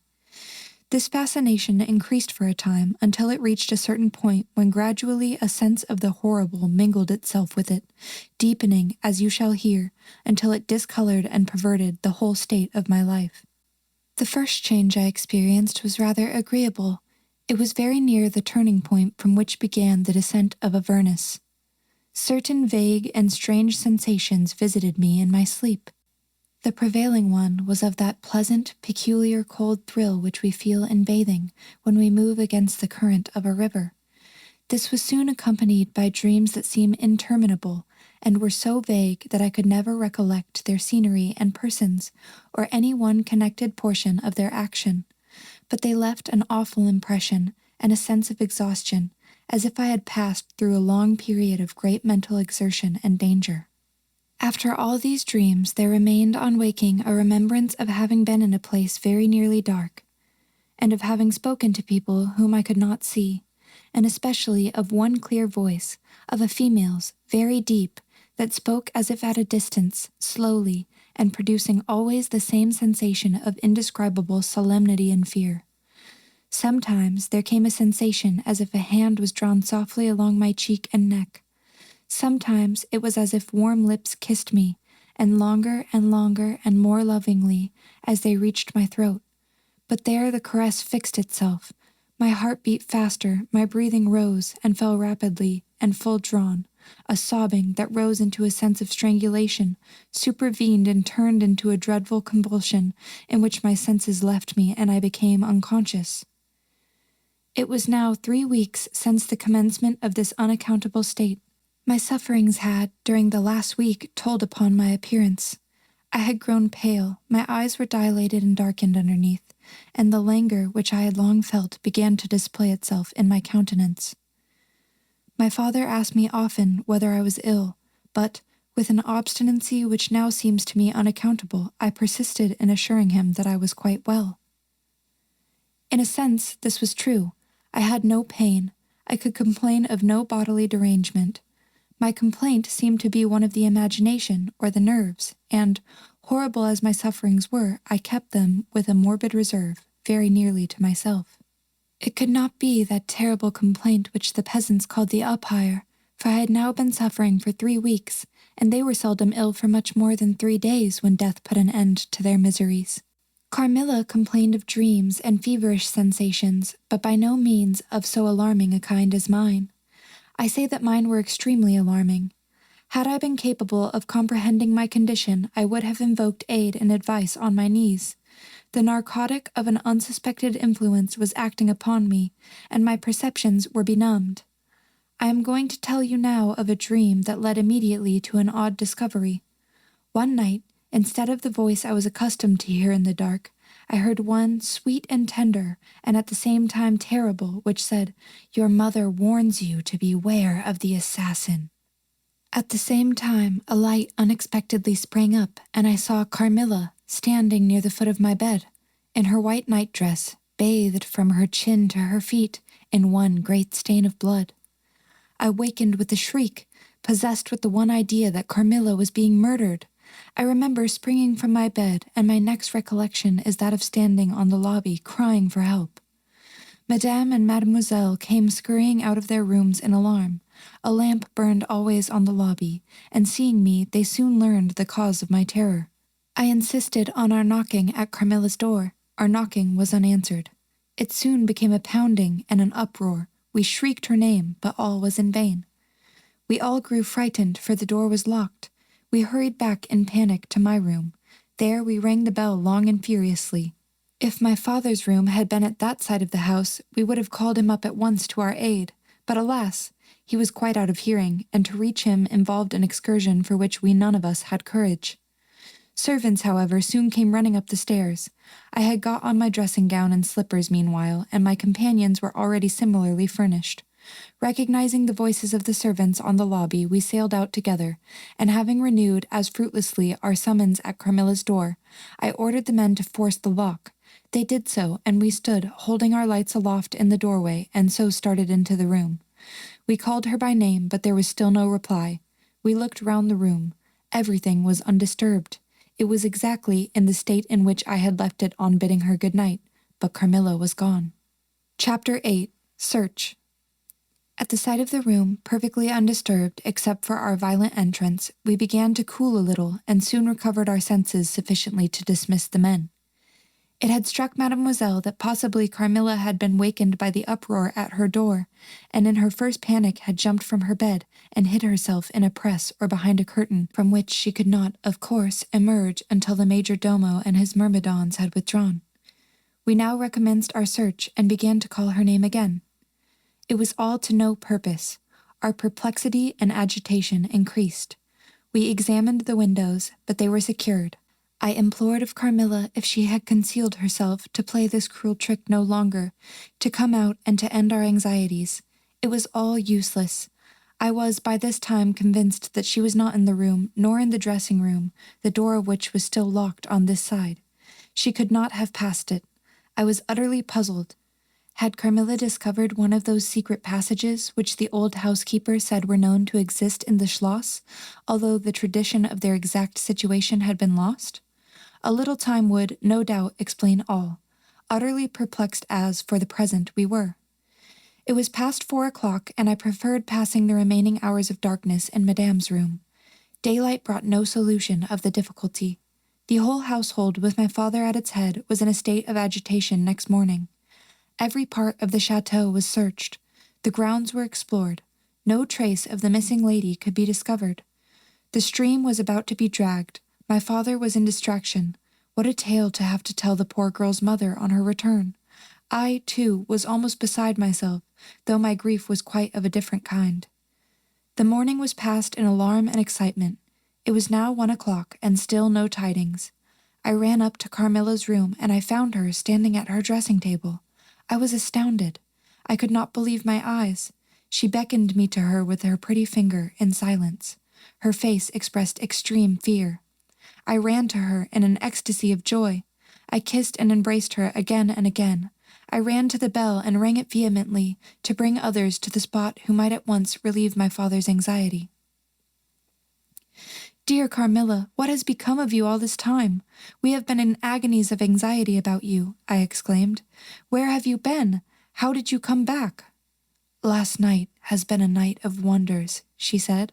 "For mercy's sake, explain all you can." "It was past 2 last night," she said, "when I went to sleep as usual in my bed with my doors locked, that of the dressing room and that opening upon the gallery. My sleep was uninterrupted, and, so far as I know, dreamless, but I woke just now on the sofa in the dressing room there, and I found the door between the rooms open, and the other door forced. How could all this have happened without my being wakened? It must have been accompanied with a great deal of noise, and I am particularly easily wakened. How could I have been carried out of my bed without my sleep having been interrupted, I, whom the slightest stir startles?" By this time, Mademoiselle, my father, and a number of the servants were in the room. Carmilla was, of course, overwhelmed with inquiries, congratulations, and welcomes. She had but one story to tell, and seemed the least able of all the party to suggest any way of accounting for what had happened. My father took a turn up and down the room, thinking. I saw Carmilla's eye follow him for a moment with a sly, dark glance. When my father had sent the servants away, Mademoiselle, having gone in search of a little bottle of valerian and sal volatile, and there being no one now in the room with Carmilla except my father, Madame, and myself, he came to her thoughtfully, took her hand very kindly, led her to the sofa, and sat down beside her. "Will you forgive me, my dear, if I risk a conjecture and a question?" "Who can have a better right?" she said. "Ask what you please, and I will tell you everything. But my story is simply one of bewilderment and darkness. I know absolutely nothing. Put any question you please, but you know, of course, the limitations Mamma has placed me under." "Perfectly, my dear child. I need not approach the topics on which she desires our silence. Now, the marvel of last night consists in your having been removed from your bed and your room without being wakened, and this removal having occurred apparently while the windows were still secured, and the 2 doors locked upon the inside. I will tell you my theory and ask you a question." Carmilla was leaning on her hand dejectedly. Madame and I were listening breathlessly. "Now, my question is this. Have you ever been suspected of walking in your sleep?" "Never since I was very young, indeed." "But you did walk in your sleep when you were young?" "Yes, I know I did. I have been told so often by my old nurse." My father smiled and nodded. "Well, what has happened is this. You got up in your sleep, unlocked the door, not leaving the key as usual in the lock, but taking it out and locking it on the outside. You again took the key out and carried it away with you to some one of the 25 rooms on this floor, or perhaps upstairs or downstairs. There are so many rooms and closets, so much heavy furniture, and such accumulations of lumber that it would require a week to search this old house thoroughly. Do you see now what I mean?" "I do, but not all," she answered. "And how, Papa, do you account for her finding herself on the sofa in the dressing room which we had searched so carefully?" "She came there after you had searched it, still in her sleep, and at last awoke spontaneously and was as much surprised to find herself where she was as anyone else. I wish all mysteries were as easily and innocently explained as yours, Carmilla," he said, laughing. "And so we may congratulate ourselves on the certainty that the most natural explanation of the occurrence is one that involves no drugging, no tampering with locks, no burglars or poisoners or witches, nothing that need alarm Carmilla or anyone else for our safety." Carmilla was looking charmingly. Nothing could be more beautiful than her tints. Her beauty was, I think, enhanced by that graceful languor that was peculiar to her.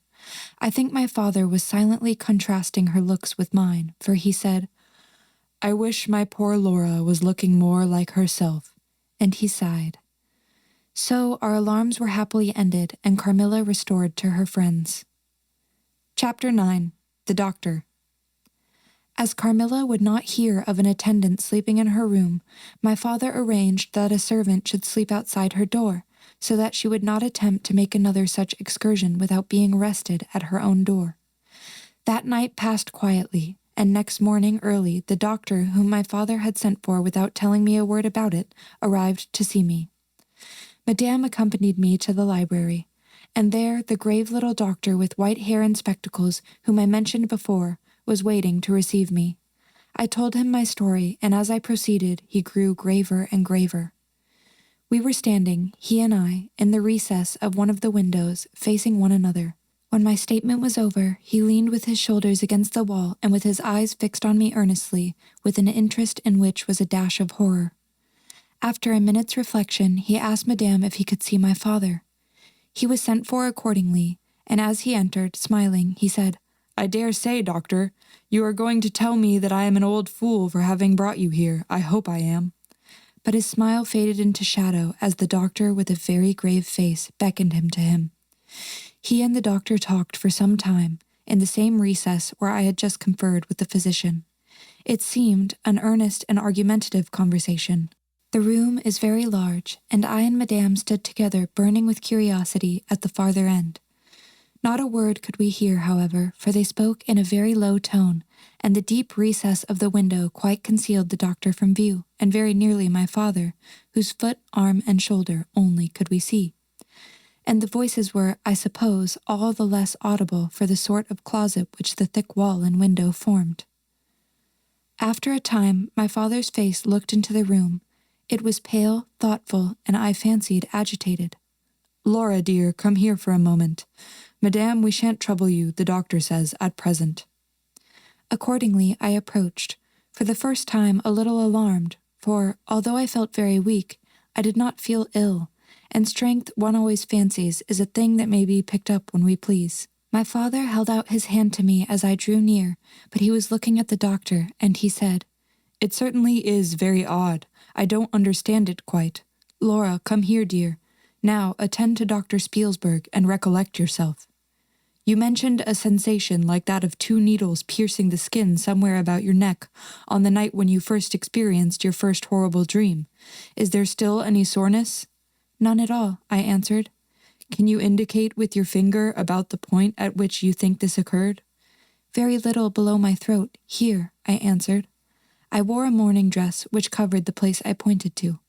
"Now you can satisfy yourself," said the doctor. "You won't mind your papa's lowering your dress a very little. It is necessary to detect a symptom of the complaint under which you have been suffering."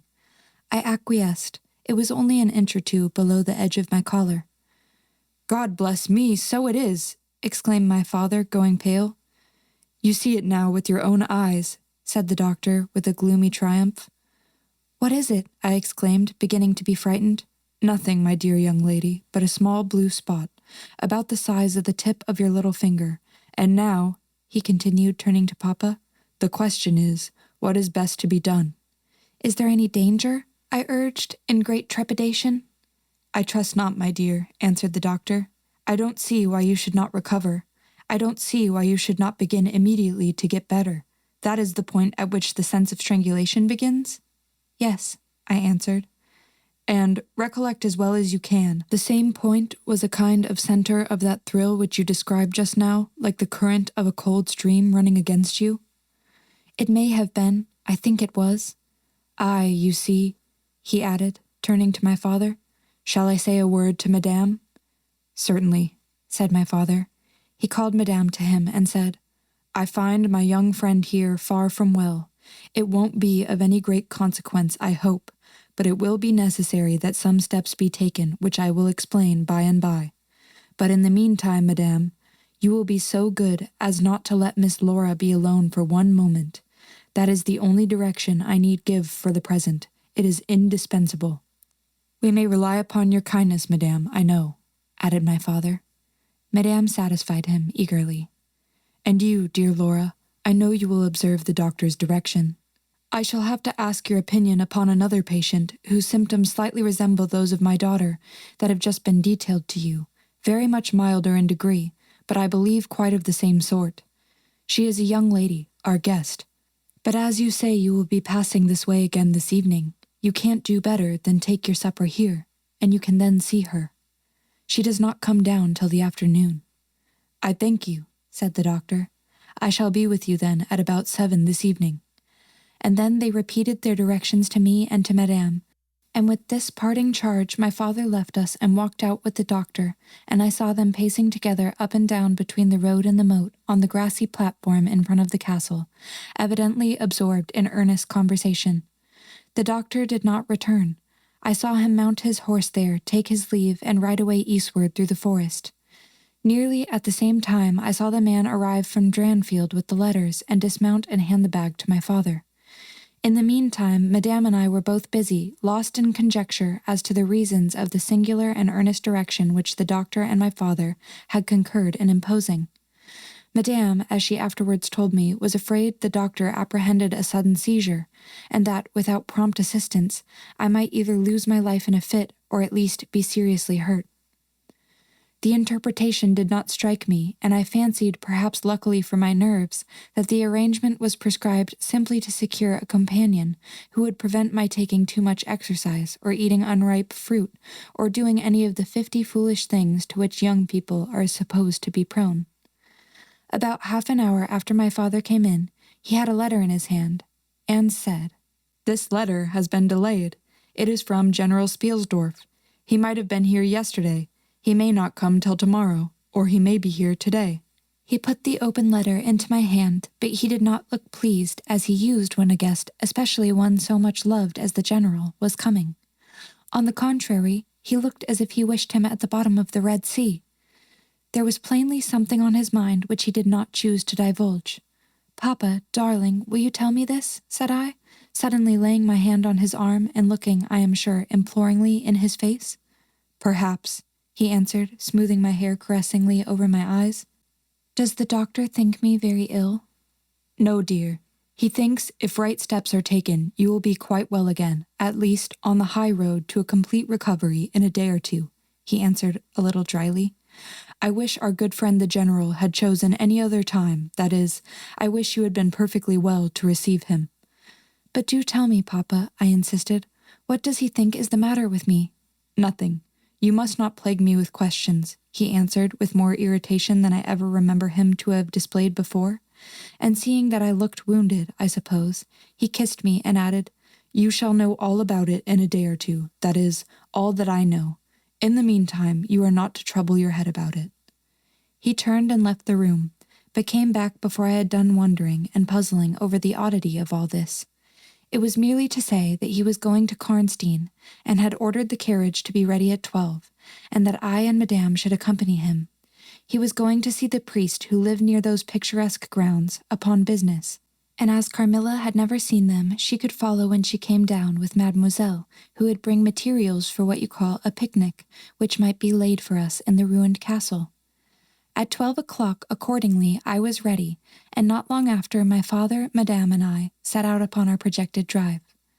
Passing the drawbridge, we turned to the right and followed the road over the steep Gothic bridge westward to reach the deserted village and ruined castle of Karnstein. No sylvan drive can be fancied prettier. The ground breaks into gentle hills and hollows, all clothed with beautiful wood, totally destitute of the comparative formality which artificial planting and early culture and pruning impart. The irregularities of the ground often lead the road out of its course and cause it to wind beautifully round the sides of broken hollows and the steeper sides of the hills, among varieties of ground almost inexhaustible. Turning one of these points, we suddenly encountered our old friend the General riding toward us, attended by a mounted servant. His portmanteaus were following in a hired wagon, such as we term a cart. The General dismounted as we pulled up, and after the usual greetings was easily persuaded to accept the vacant seat in the carriage and send his horse on with his servant to the Schloss. Chapter 10. Bereaved. It was about 10 months since we had last seen him, but that time had sufficed to make an alteration of years in his appearance. He had grown thinner. Something of a gloom and anxiety had taken the place of that cordial serenity which used to characterize his features.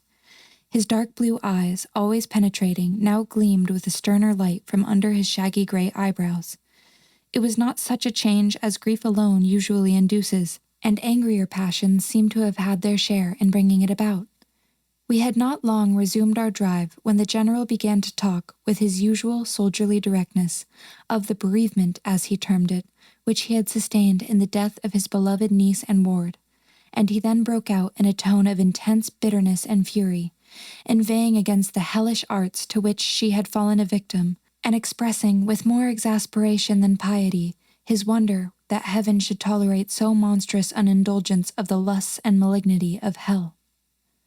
My father, who saw at once that something very extraordinary had befallen, asked him, if not too painful to him, to detail the circumstances which he thought justified the strong terms in which he expressed himself. "I should tell you all with pleasure," said the general, "but you would not believe me." "Why should I not?" he asked. "Because," he answered testily, "you believe in nothing but what consists with your own prejudices and illusions. I remember when I was like you, but I have learned better." "Try me," said my father. "I am not such a dogmatist as you suppose. Besides which, I very well know that you generally require proof for what you believe, and am therefore very strongly predisposed to respect your conclusions. You are right in supposing that I have not been led lightly into a belief in the marvelous. For what I have experienced is marvelous, and I have been forced by extraordinary evidence to credit that which ran counter, diametrically, to all my theories. I have been made the dupe of a preternatural conspiracy."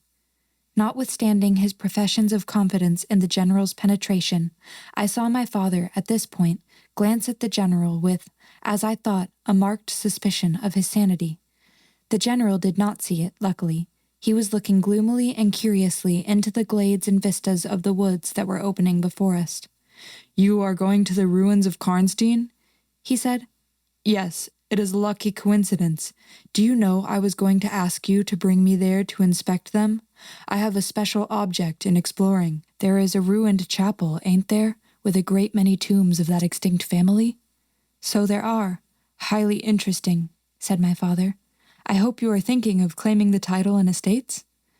My father said this gaily, but the general did not recollect the laugh or even the smile which courtesy exacts for a friend's joke. On the contrary, he looked grave and even fierce, ruminating on a matter that stirred his anger and horror. "Something very different," he said gruffly. "I mean to unearth some of those fine people. I hope, by God's blessing, to accomplish a pious sacrilege here, which will relieve our earth of certain monsters and enable honest people to sleep in their beds without being assailed by murderers. I have strange things to tell you, my dear friend, such as I myself would have scouted as incredible a few months since." My father looked at him again, but this time not with a glance of suspicion, with an eye, rather, of keen intelligence and alarm. "The house of Karnstein," he said, "has been long extinct, 100 years at least. My dear wife was maternally descended from the Karnsteins, but the name and title have long ceased to exist. The castle is a ruin. The very village is deserted. It is 50 years since the smoke of a chimney was seen there, not a roof left." "Quite true.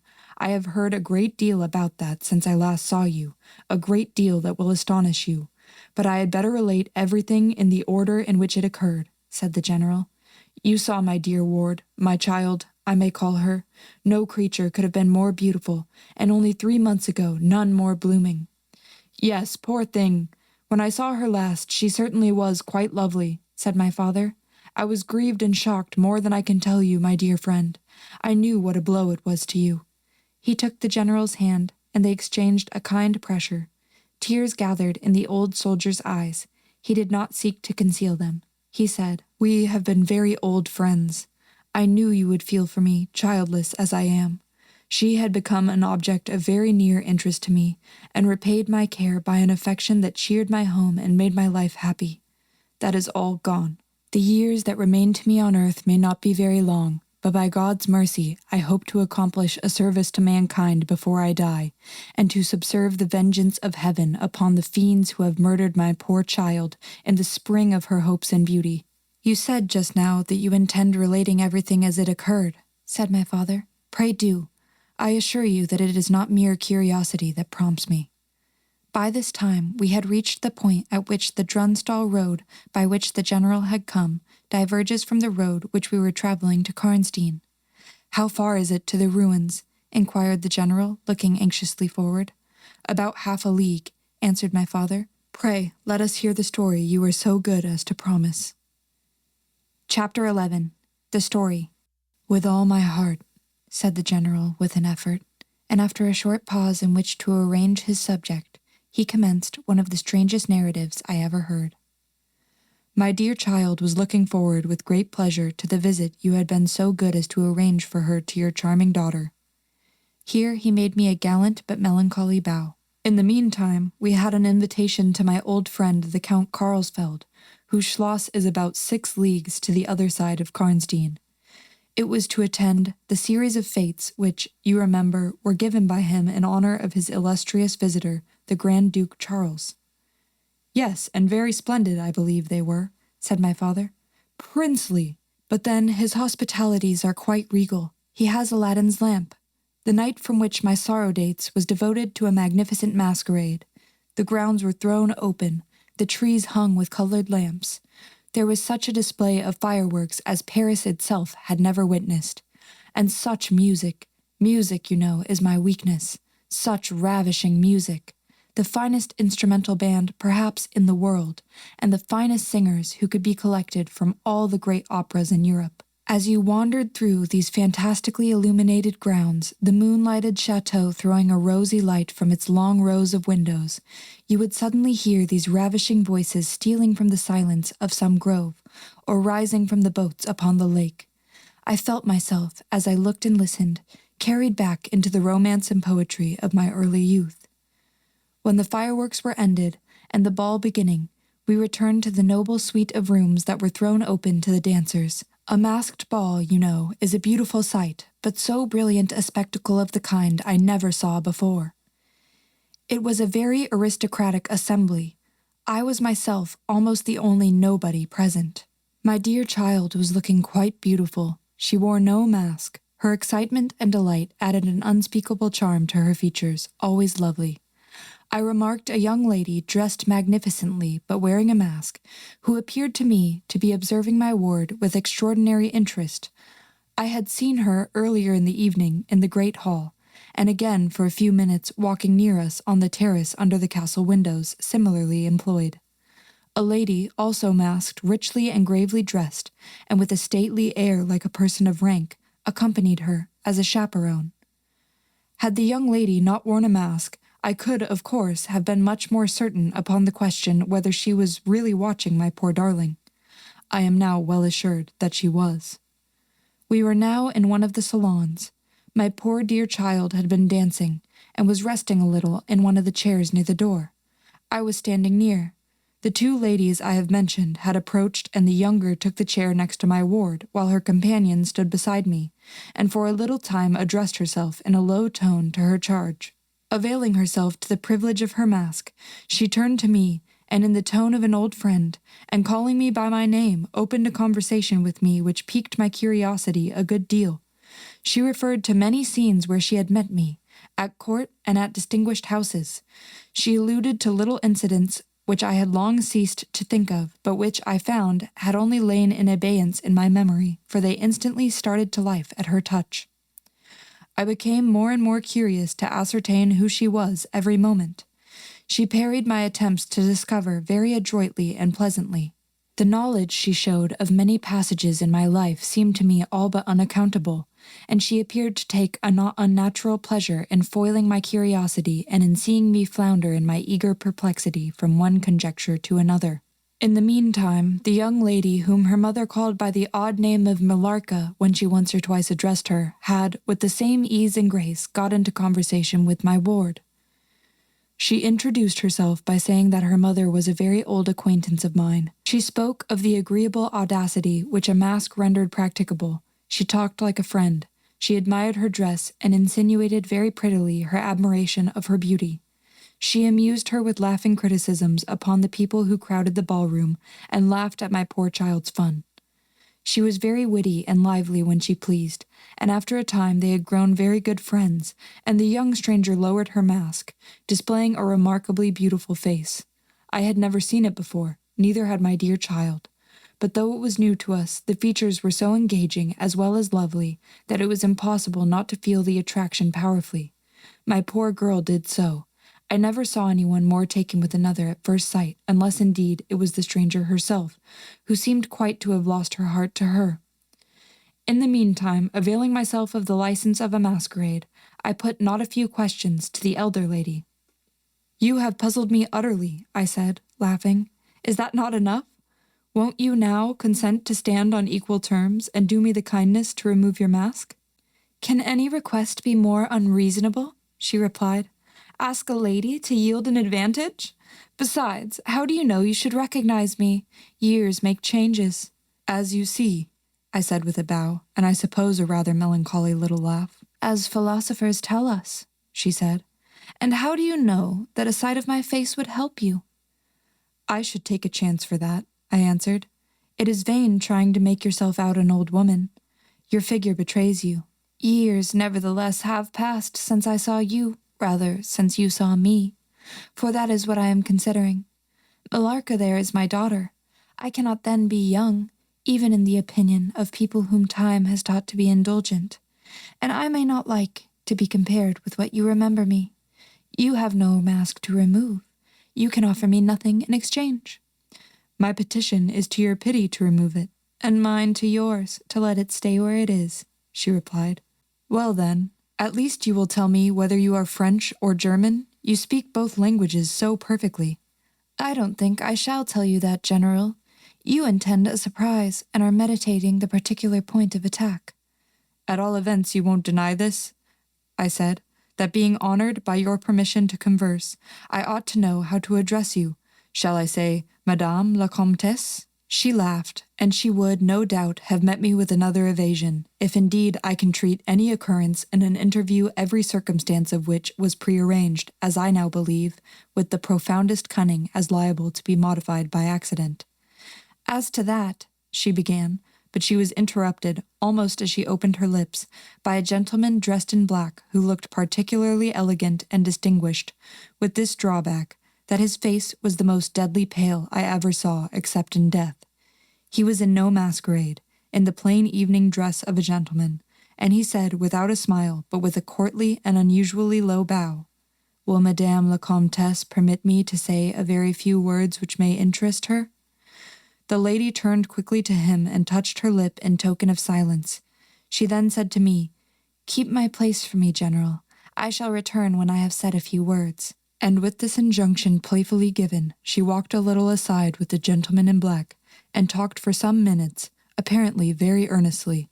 They then walked away slowly together in the crowd, and I lost them for some minutes. I spent the interval in cudgelling my brains for a conjecture as to the identity of the lady who seemed to remember me so kindly, and I was thinking of turning about and joining in the conversation between my pretty ward and the Countess's daughter, and trying whether by the time she returned I might not have a surprise in store for her by having her name, title, chateau, and estates at my fingers' ends. But at this moment she returned, accompanied by the pale man in black, who said, "I shall return and inform Madame la Comtesse when her carriage is at the door." He withdrew with a bow. Chapter 12. A Petition. "Then we are to lose Madame la Comtesse, but I hope only for a few hours," I said with a low bow. "It may be that only, or it may be a few weeks. It was very unlucky his speaking to me just now as he did. Do you now know me?" I assured her I did not. "You shall know me," she said, "but not at present. We are older and better friends than perhaps you suspect. I cannot yet declare myself. I shall, in 3 weeks, pass your beautiful Schloss, about which I have been making inquiries. I shall then look in upon you for an hour or two, and renew a friendship which I never think of without 1,000 pleasant recollections. This moment a piece of news has reached me like a thunderbolt. I must set out now, and travel by a devious route nearly 100 miles, with all the dispatch I can possibly make. My perplexities multiply. I am only deterred by the compulsory reserve I practice as to my name from making a very singular request of you. My poor child has not quite recovered her strength. Her horse fell with her at a hunt which she had ridden out to witness. Her nerves have not yet recovered the shock, and our physician says that she must on no account exert herself for some time to come. We came here, in consequence, by very easy stages, hardly 6 leagues a day. I must now travel day and night on a mission of life and death, a mission the critical and momentous nature of which I shall be able to explain to you when we meet, as I hope we shall, in a few weeks without the necessity of any concealment. She went on to make her petition, and it was in the tone of a person from whom such a request amounted to conferring rather than seeking a favor. This was only in manner, and, as it seemed, quite unconsciously. Then the terms in which it was expressed, nothing could be more deprecatory. It was simple that I would consent to take charge of her daughter during her absence. This was, all things considered, a strange, not to say an audacious request. She in some sort disarmed me by stating and admitting everything that could be urged against it, and throwing herself entirely upon my chivalry. At the same moment, by a fatality that seems to have predetermined all that happened, my poor child came to my side and, in an undertone, besought me to invite her new friend Millarca to pay us a visit. She had just been sounding her, and thought if her mamma would allow her, she would like it extremely. At another time, I should have told her to wait a little, until at least we knew who they were, but I had not a moment to think in. The two ladies assailed me together, and I must confess the refined and beautiful face of the young lady, about which there was something extremely engaging, as well as the elegance and fire of high birth, determined me, and quite overpowered. I submitted and undertook too easily the care of the young lady whom her mother called Millarca. The Countess beckoned to her daughter, who listened with grave attention while she told her in general terms how suddenly and peremptorily she had been summoned, and also of the arrangement she had made for her under my care, adding that I was one of her earliest and most valued friends. I made, of course, such speeches as the case seemed to call for, and found myself on reflection in a position which I did not half like. The gentleman in black returned, and very ceremoniously conducted the lady from the room. The demeanor of this gentleman was such as to impress me with the conviction that the Countess was a lady of very much more importance than her modest title alone might have led me to assume. Her last charge to me was that no attempt was to be made to learn more about her than I might have already guessed until her return. Our distinguished host, whose guest she was, knew her reasons. "But here," she said, "neither I nor my daughter could safely remain for more than a day. I removed my mask imprudently for a moment about an hour ago, and, too late, I fancied you saw me. So I resolved to seek an opportunity of talking a little to you. Had I found that you had seen me, I would have thrown myself on your high sense of honor to keep my secret some weeks. As it is, I am satisfied that you did not see me, but if you now suspect, or, on reflection, should suspect who I am, I commit myself, in like manner, entirely to your honor. My daughter will observe the same secrecy, and I well know that you will from time to time remind her lest she should thoughtlessly disclose it." She whispered a few words to her daughter, kissed her hurriedly twice, and went away, accompanied by the pale gentleman in black, and disappeared in the crowd. "In the next room," said Millarca, "there is a window that looks upon the hall door. I should like to see the last of Mamma, and to kiss my hand to her." We assented, of course, and we accompanied her to the window. We looked out and saw a handsome old-fashioned carriage with a troop of couriers and footmen. We saw the slim figure of the pale gentleman in black as he held a thick velvet cloak and placed it about her shoulders, and threw the hood over her head. She nodded to him, and just touched his hand with hers.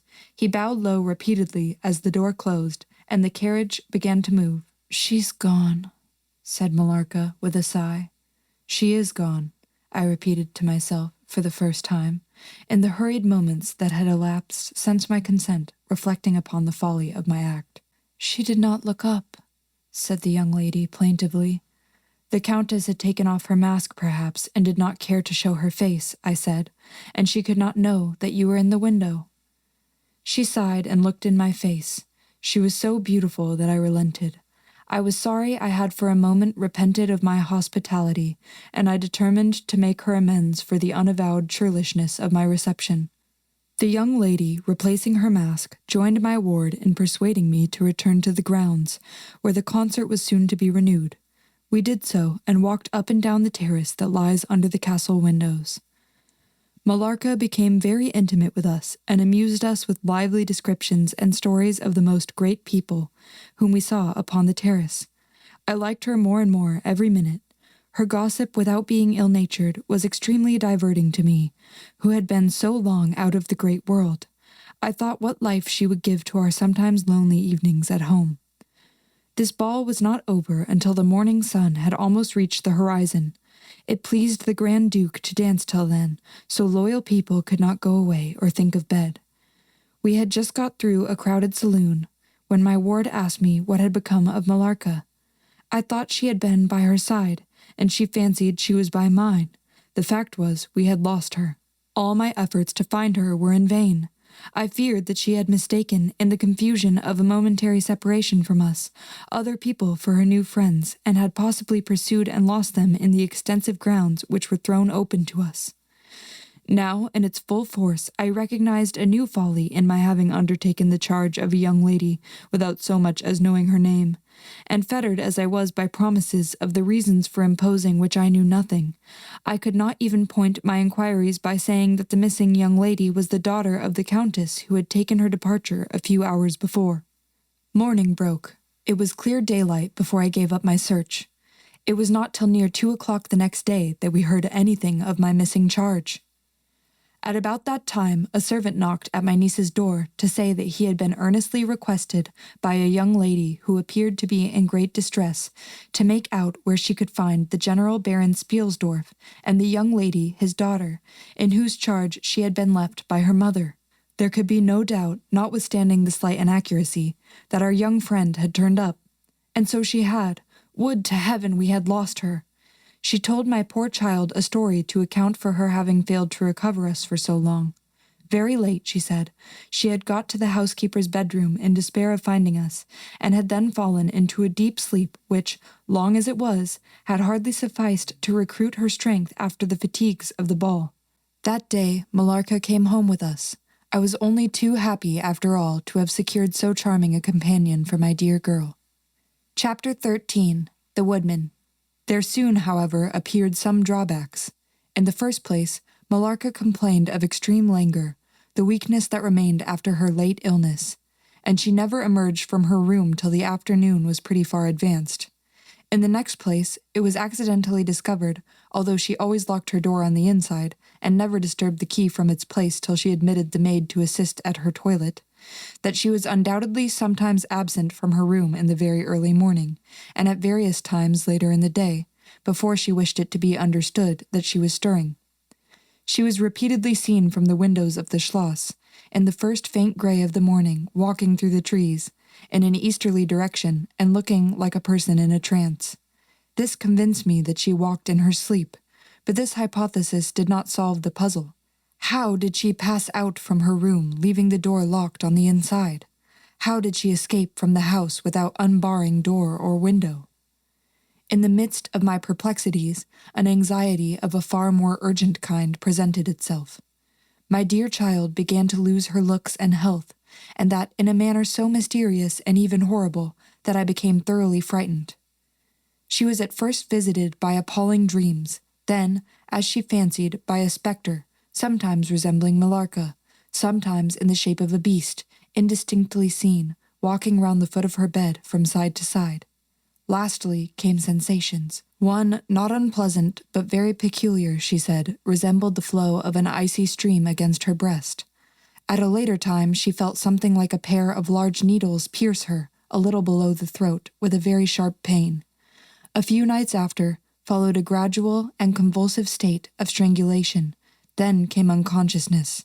I could hear distinctly every word the kind old general was saying, because by this time we were driving upon the short grass that spreads on either side of the road as you approach the roofless village, which had not shown the smoke of a chimney for more than half a century. You may guess how strangely I felt as I heard my own symptoms so exactly described in those which had been experienced by the poor girl who, but for the catastrophe which followed, would have been at that moment a visitor at my father's chateau. You may suppose also how I felt as I heard him detail habits and mysterious peculiarities which were, in fact, those of our beautiful guest Carmilla. A vista opened in the forest. We were on a sudden under the chimneys and gables of the ruined village and the towers and battlements of the dismantled castle, round which gigantic trees are grouped, overhung us from a slight eminence. In a frightened dream I got down from the carriage, and, in silence, for we had each abundant matter for thinking, we soon mounted the ascent, and were among the spacious chambers, winding stairs, and dark corridors of the castle. "And this was once the palatial residence of the Karnsteins," said the old general at length, as from a great window he looked out across the village and saw the wide undulating expanse of forest. "It was a bad family, and here its blood-stained annals were written," he continued. "It is hard that they should, after death, continue to plague the human race with their atrocious lusts. That is the chapel of the Karnsteins down there." He pointed down to the grey walls of the Gothic building partly visible through the foliage, a little way down the steep. "And I hear the axe of a woodman," he added, "busy among the trees that surround it. He possibly may give us the information of which I am in search, and point out the grave of Mircalla, Countess of Karnstein. These rustics preserve the local traditions of great families whose stories die out among the rich and titled so soon as the families themselves become extinct. We have a portrait at home of Mircalla, the Countess Karnstein. Should you like to see it?" asked my father. "Time enough, dear friend," replied the general. "I believe that I have seen the original, and one motive which has led me to you earlier than I at first intended was to explore the chapel which we are now approaching." "What? See the Countess Mircalla?" exclaimed my father. "Why, she has been dead more than a century." "Not so dead as you fancy, I am told," answered the general. "I confess, general, you puzzle me utterly," replied my father, looking at him, I fancied, for a moment with the return of the suspicion I detected before. But although there was anger and detestation at times in the old general's manner, there was nothing flighty. "There remains to me," he said, as we passed under the heavy arch of the Gothic church, for its dimensions would have justified its being so styled, "but one object which can interest me during the few years that remain to me on earth, and that is to wreak on her the vengeance which, I thank God, may still be accomplished by a mortal arm." "What vengeance can you mean?" asked my father, in increasing amazement. "I mean to decapitate the monster," he answered, with a fierce flush and a stamp that echoed mournfully through the hollow ruin, and his clenched hand was at the same moment raised, as if it grasped the handle of an axe, while he shook it ferociously in the air. "What?" exclaimed my father, more than ever bewildered. "To strike her head off." "Cut her head off?" "Aye, with a hatchet, with a spade, or with anything that can cleave through her murderous throat. You shall hear," he answered, trembling with rage, and hurrying forward, he said, "That beam will answer for a seat. Your dear child is fatigued. Let her be seated, and I will, in a few sentences, close my dreadful story." The squared block of wood, which lay on the grass-grown pavement of the chapel, formed a bench on which I was very glad to seat myself, and in the meantime the general called to the woodman, who had been removing some boughs which leaned upon the old walls, and, an axe in hand, the hardy old fellow stood before us. He could not tell us anything of these monuments, but there was an old man, he said, a ranger of the forest, at present, sojourning in the house of the priest about 2 miles away, who could point out every monument of the old Karnstein family, and, for a trifle, he undertook to bring him back with him, if he would lend him one of our horses, in little more than half an hour. "Have you been long employed about this forest?" asked my father of the old man. "I have been a woodman here," he answered in his patois, "under the forester all my days. So has my father before me, and so on, as many generations as I can count up. I could show you the very house in the village here, in which my ancestors lived." "How came the village to be deserted?" asked the general. "It was troubled by revenants, sir.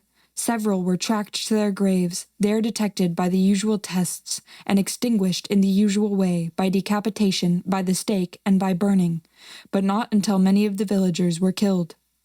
"But after all these proceedings, according to law," he continued, "so many graves opened, and so many vampires deprived of their horrible animation, the village was not relieved, but a Moravian nobleman, who happened to be traveling this way, heard how matters were, and being skilled, as many people are in this country, in such affairs, he offered to deliver the village from its tormentor. He did so thus. There being a bright moon that night, he ascended, shortly after sunset, the towers of the chapel here, from whence he could distinctly see the churchyard beneath him. You can see it from that window. From this point, he watched until he saw the vampire come out of his grave, and place near it the linen clothes in which he had been folded, and then glide away towards the village to plague its inhabitants. The stranger, having seen all this, came down from the steeple, took the linen wrappings of the vampire, and carried them up to the top of the tower, which he again mounted. When the vampire returned from his prowlings and missed his clothes, he cried furiously to the Moravian, whom he saw at the summit of the tower, and who, in reply, beckoned him to ascend and take them.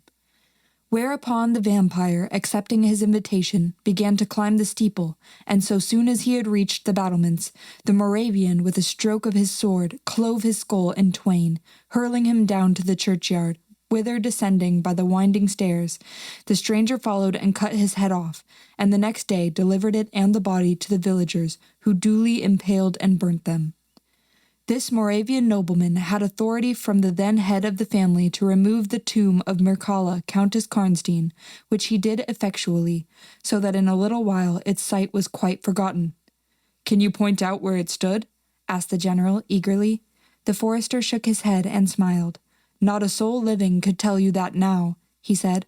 "Besides, they say her body was removed, but no one is sure of that either." Having thus spoken, as time pressed, he dropped his axe and departed, leaving us to hear the remainder of the general's strange story. Chapter 14. The Meeting. "My beloved child," he resumed, "was now growing rapidly worse. The physician who attended her had failed to produce the slightest impression on her disease, for such I then supposed it to be. He saw my alarm and suggested a consultation. I called in an abler physician from Graz. Several days elapsed before he arrived. He was a good and pious as well as a learned man. Having seen my poor ward together, they withdrew to my library to confer and discuss. I, from the adjoining room, where I awaited their summons, heard these two gentlemen's voices raised in something sharper than a strictly philosophical discussion. I knocked at the door and entered. I found the old physician from Graz maintaining his theory. His rival was combating it with undisguised ridicule, accompanied with bursts of laughter. This unseemly manifestation subsided, and the altercation ended on my entrance. "Sir," said my first physician, "my learned brother seems to think that you want a conjurer and not a doctor." "Pardon me," said the old physician from Graz, looking displeased. "I shall state my own view of the case in my own way another time. I grieve, Monsieur le General, that by my skill in science I can be of no use. Before I go, I shall do myself the honor to suggest something to you." He seemed thoughtful and sat down at a table and began to write. Profoundly disappointed, I made my bow, and as I turned to go, the other doctor pointed over his shoulder to his companion who was writing, and then, with a shrug, significantly touched his forehead. This consultation, then, left me precisely where I was. I walked out into the grounds, all but distracted. The doctor from Graz, in 10 or 15 minutes, overtook me. He apologized for having followed me, but said that he could not conscientiously take his leave without a few words more. He told me that he could not be mistaken. No natural disease exhibited the same symptoms, and that death was already very near. There remained, however, a day or possibly 2 of life. If the fatal seizure were at once arrested, with great care and skill her strength might possibly return. But all hung now upon the confines of the irrevocable. One more assault might extinguish the last spark of vitality, which is, every moment, ready to die. "And what is the nature of the seizure you speak of?" I entreated. "I have stated all fully in this note, which I place in your hands upon the distinct condition that you send for the nearest clergyman, and open my letter in his presence, and on no account read it till he is with you. You would despise it else, and it is a matter of life and death. Should the priest fail you, then, indeed, you may read it." He asked me before taking his leave finally whether I would wish to see a man curiously learned upon the very subject which, after I had read his letter, would probably interest me above all others, and he urged me earnestly to invite him to visit him there, and so took his leave. The ecclesiastic was absent, and I read the letter by myself. At another time, or in another case, it might have excited my ridicule. But into what quackeries will not people rush for a last chance where all accustomed means have failed, and the life of a beloved object is at stake? Nothing, you will say, could be more absurd than the learned man's letter. It was monstrous enough to have consigned him to a madhouse. He said that the patient was suffering from the visits of a vampire. The punctures which she described as having occurred near the throat were, he insisted, the insertion of those 2 long, thin and sharp teeth which, it is well known, are peculiar to vampires. And there could be no doubt, he added, as to the well-defined presence of the small livid mark which all concurred in describing as that induced by the demon's lips, and every symptom described by the sufferer was in exact conformity with those recorded in every case of a similar visitation.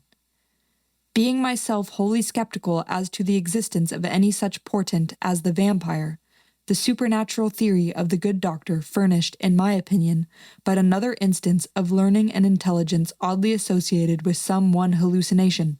I was so miserable, however, that, rather than try nothing, I acted upon the instructions of the letter. I concealed myself in the dark dressing-room that opened upon the poor patient's room, in which a candle was burning, and watched there till she was fast asleep. I stood at the door, peeping through the small crevice, my sword laid on the table beside me, as my directions prescribed, until, a little after 1, I saw a large black object, very ill-defined, crawl, as it seemed to me, over the foot of the bed, and swiftly spread itself up to the poor girl's throat, where it swelled, in a moment, into a great palpitating mass. For a few moments I had stood petrified. I now sprang forward with my sword in my hand. The black creature suddenly contracted towards the foot of the bed, glided over it, and, standing on the floor about a yard below the foot of the bed, with a glare of skulking ferocity and horror fixed on me, I saw Millarca. Speculating I know not what, I struck at her instantly with my sword, but I saw her standing near the door unscathed. Horrified, I pursued and struck again. She was gone, and my sword flew to shivers against the door. I can't describe to you all that passed on that horrible night. The whole house was up and stirring. The spectre Millarca was gone, but her victim was sinking fast, and before the morning dawned, she died. The old general was agitated. We did not speak to him. My father walked to some little distance and began reading the inscriptions on the tombstones, and thus occupied he strolled into the door of a side chapel to prosecute his researches. The general leaned against the wall, dried his eyes, and, sighing heavily, I was relieved on hearing the voices of Carmilla and Madame, who were at that moment approaching. The voices died away. In this solitude, having just listened to so strange a story, connected as it was with the great entitled dead, whose monuments were mouldering among the dust and ivy round us, and every incident of which bore so awfully upon my own mysterious case, in this haunted spot, darkened by the towering foliage that rose on every side, dense and high above its noiseless walls, a horror began to steal over me, and my heart sank as I thought that my friends were, after all, not about to enter and disturb this tristy and ominous scene. The old general's eyes were fixed on the ground as he leaned with his hand upon the basement of a shattered monument.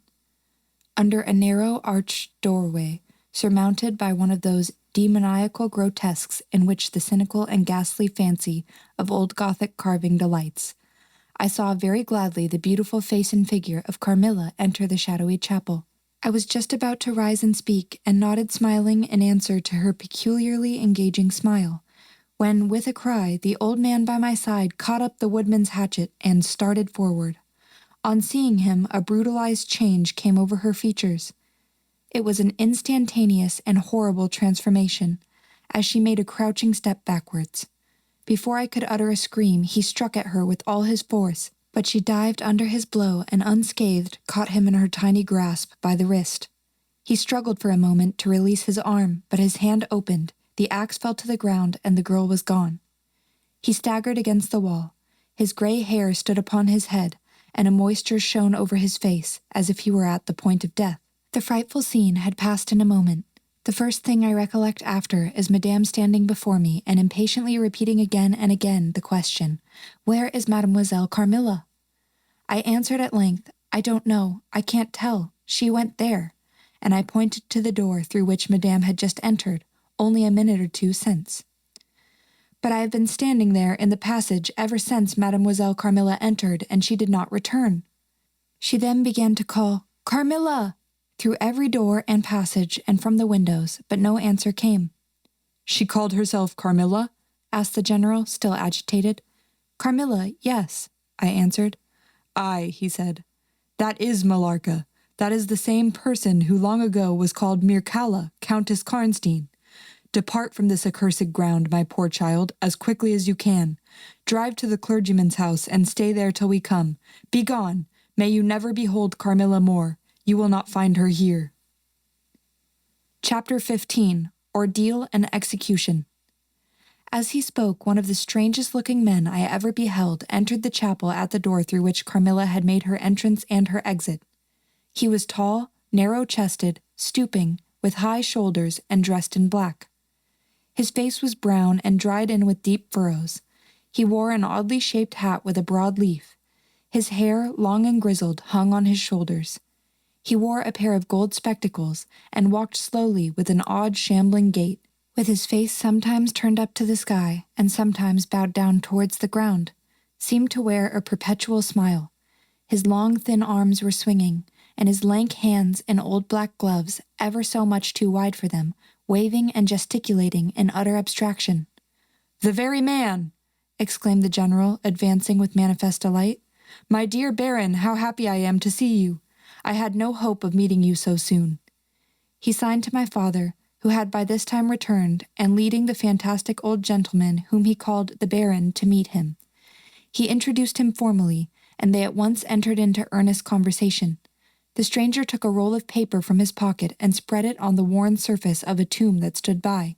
He had a pencil case in his fingers, with which he traced imaginary lines from point to point on the paper, which, from their often glancing from it together at certain points of the building, I concluded to be a plan of the chapel. He accompanied what I may term his lecture with occasional readings from a dirty little book whose yellow leaves were closely written over. They sauntered together down the side aisle, opposite to the spot where I was standing, conversing as they went. Then they began measuring distances by paces, and finally they all stood together, facing a piece of the sidewall which they began to examine with great minuteness, pulling off the ivy that clung over it, and rapping the plaster with the ends of their sticks, scraping here and knocking there. At length they ascertained the existence of a broad marble tablet with letters carved in relief upon it. With the assistance of the Woodman, who soon returned, a monumental inscription and carved escutcheon were disclosed. They proved to be those of the long-lost monument of Mircalla, Countess Karnstein. The old general, though not, I fear, given to the praying mood, raised his hands and eyes to heaven in mute thanksgiving for some moments. "Tomorrow," I heard him say, "the commissioner will be here, and the Inquisition will be held according to law." Then, turning to the old man with the gold spectacles, whom I have described, he shook him warmly by both hands and said, "Baron, how can I thank you?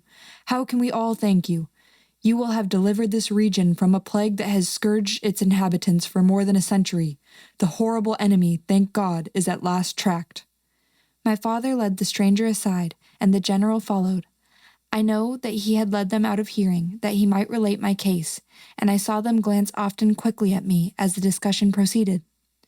My father came to me, kissed me again and again, and leading me from the chapel, said, "It is time to return, but before we go home we must add to our party the good priest who lives but a little way from this, and persuade him to accompany us to the Schloss."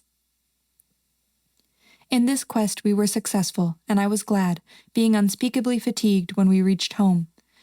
But my satisfaction was changed to dismay on discovering that there were no tidings of Carmilla. Of the scene that had occurred in the ruined chapel, no explanation was offered to me, and it was clear that it was a secret which my father for the present determined to keep from me.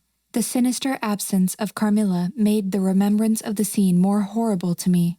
The arrangements for the night were singular. 2 servants and Madame were to sit up in my room that night, and the ecclesiastic with my father kept watch in the adjoining dressing-room. The priest had performed certain solemn rites that night, the purport of which I did not understand any more than I comprehended the reason of this extraordinary precaution taken for my safety during sleep. I saw all clearly a few days later. The disappearance of Carmilla was followed by the discontinuance of my nightly sufferings. You have heard, no doubt, of the appalling superstition that prevails in Upper and Lower Styria, in Moravia, Silesia, in Turkish Serbia, in Poland, even in Russia. The superstition, so we must call it, of the vampire.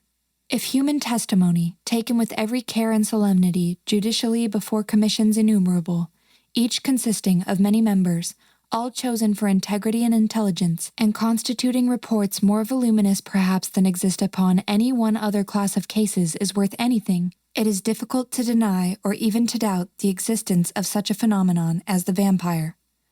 For my part, I have heard no theory by which to explain what I myself have witnessed and experienced, other than that supplied by the ancient and well-attested belief of the country. The next day, the formal proceedings took place in the chapel of Karnstein. The grave of Countess Mircalla was opened, and the general and my father recognized each his perfidious and beautiful guest in the face now disclosed to view. The features, though 150 years had passed since her funeral, were tinted with the warmth of life. Her eyes were open, no cadaverous smell exhaled from the coffin. The two medical men, one officially present, the other on the part of the promoter of the inquiry, attested the marvelous fact that there was a faint but appreciable respiration and a corresponding action of the heart. The limbs were perfectly flexible, the flesh elastic, and the leaden coffin floated with blood, in which to a depth of 7 inches the body lay immersed. Here, then, were all the admitted signs and proofs of vampirism. The body, therefore, in accordance with the ancient practice, was raised, and a sharp stake driven through the heart of the vampire, who uttered a piercing shriek at the moment, in all respects such as might escape from a living person in the last agony. Then the head was struck off, and a torrent of blood flowed from the severed neck. The body and head was next placed on a pile of wood and reduced to ashes, which were thrown upon the river and borne away, and that territory has never since been plagued by the visits of a vampire. My father has a copy of the report of the Imperial Commission, with the signatures of all who were present at these proceedings, attached in verification of the statement. It is from this official paper that I have summarized my account of this last shocking scene. Chapter 16. Conclusion. I write all this, you suppose, with composure, but far from it. I cannot think of it without agitation. Nothing but your earnest desire so repeatedly expressed could have induced me to sit down to a task that has unstrung my nerves for months to come, and re-induced a shadow of the unspeakable horror which years after my deliverance continued to make my days and nights dreadful, and solitude insupportably terrific. Let me add a word or two about that quaint Baron Vordenberg, whose curious lore we were indebted for the discovery of the Countess Mircalla's grave.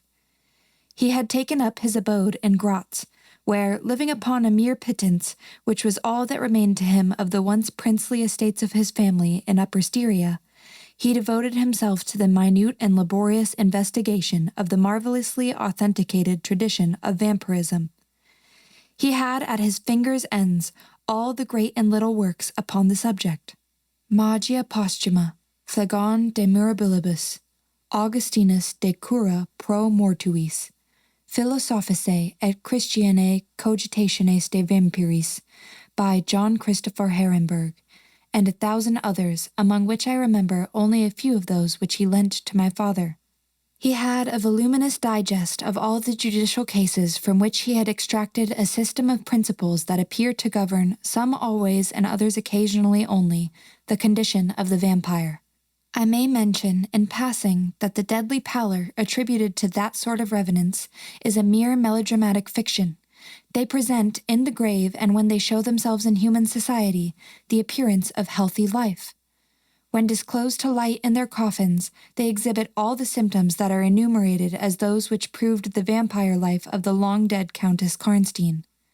How they escape from their graves and return to them for certain hours every day without displacing the clay or leaving any trace of disturbance in the state of the coffin or the cerements has always been admitted to be utterly inexplicable. The amphibious existence of the vampire is sustained by daily renewed slumber in the grave. Its horrible lust for living blood supplies the vigor of its waking existence. The vampire is prone to be fascinated with an engrossing vehemence resembling the passion of love by particular persons. In pursuit of these, it will exercise inexhaustible patience and stratagem, for access to a particular object may be obstructed in 100 ways. It will never desist until it has satiated its passion and drained the very life of its coveted victim.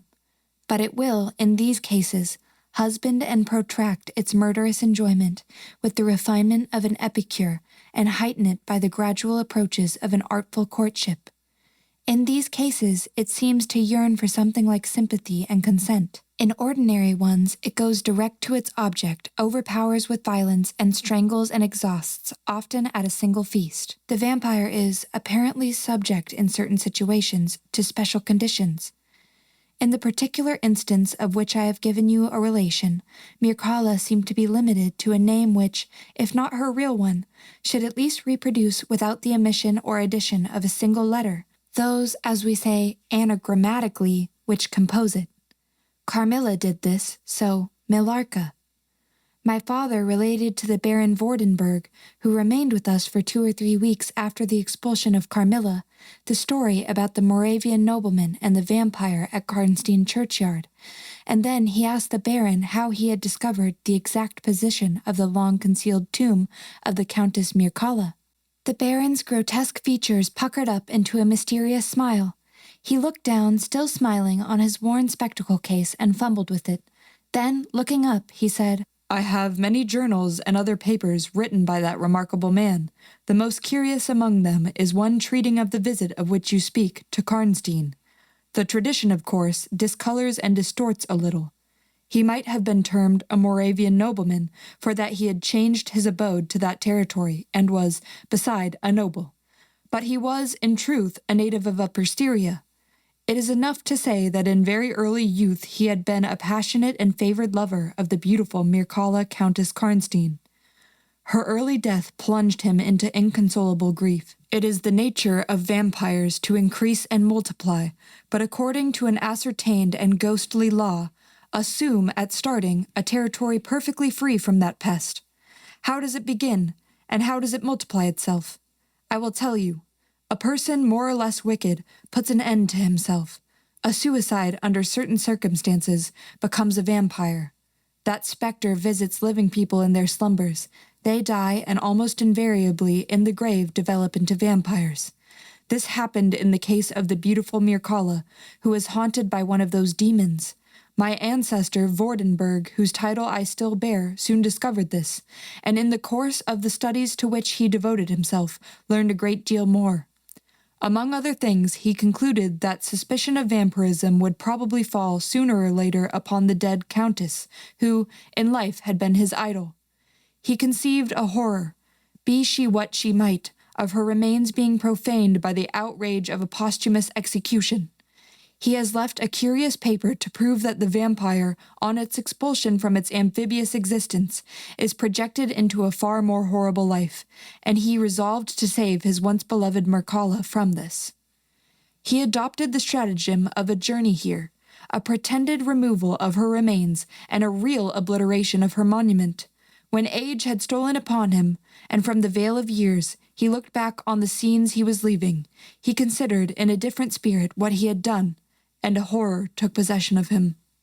He made the tracings and notes which have guided me to the very spot, and drew up a confession of the deception that he had practiced. If he had intended any further action in this matter, death prevented him, and the hand of a remote descendant has, too late for many, directed the pursuit to the lair of the beast. We talked a little more, and among other things he said was this. One sign of the vampire is the power of the hand. The slender hand of Mircalla closed like a vice of steel on the general's wrist when he raised the hatchet to strike. But its power is not confined to its grasp. It leaves a numbness in the limb it seizes, which is slowly, if ever, recovered from. The following spring, my father took me a tour through Italy. We remained away for more than a year. It was long before the terror of recent events subsided, and to this hour the image of Carmilla returns to memory with ambiguous alternations. Sometimes the playful, languid, beautiful girl, sometimes the writhing fiend I saw in the ruined church, and often from a reverie I have started, fancying I heard the light step of Carmilla at the drawing-room door.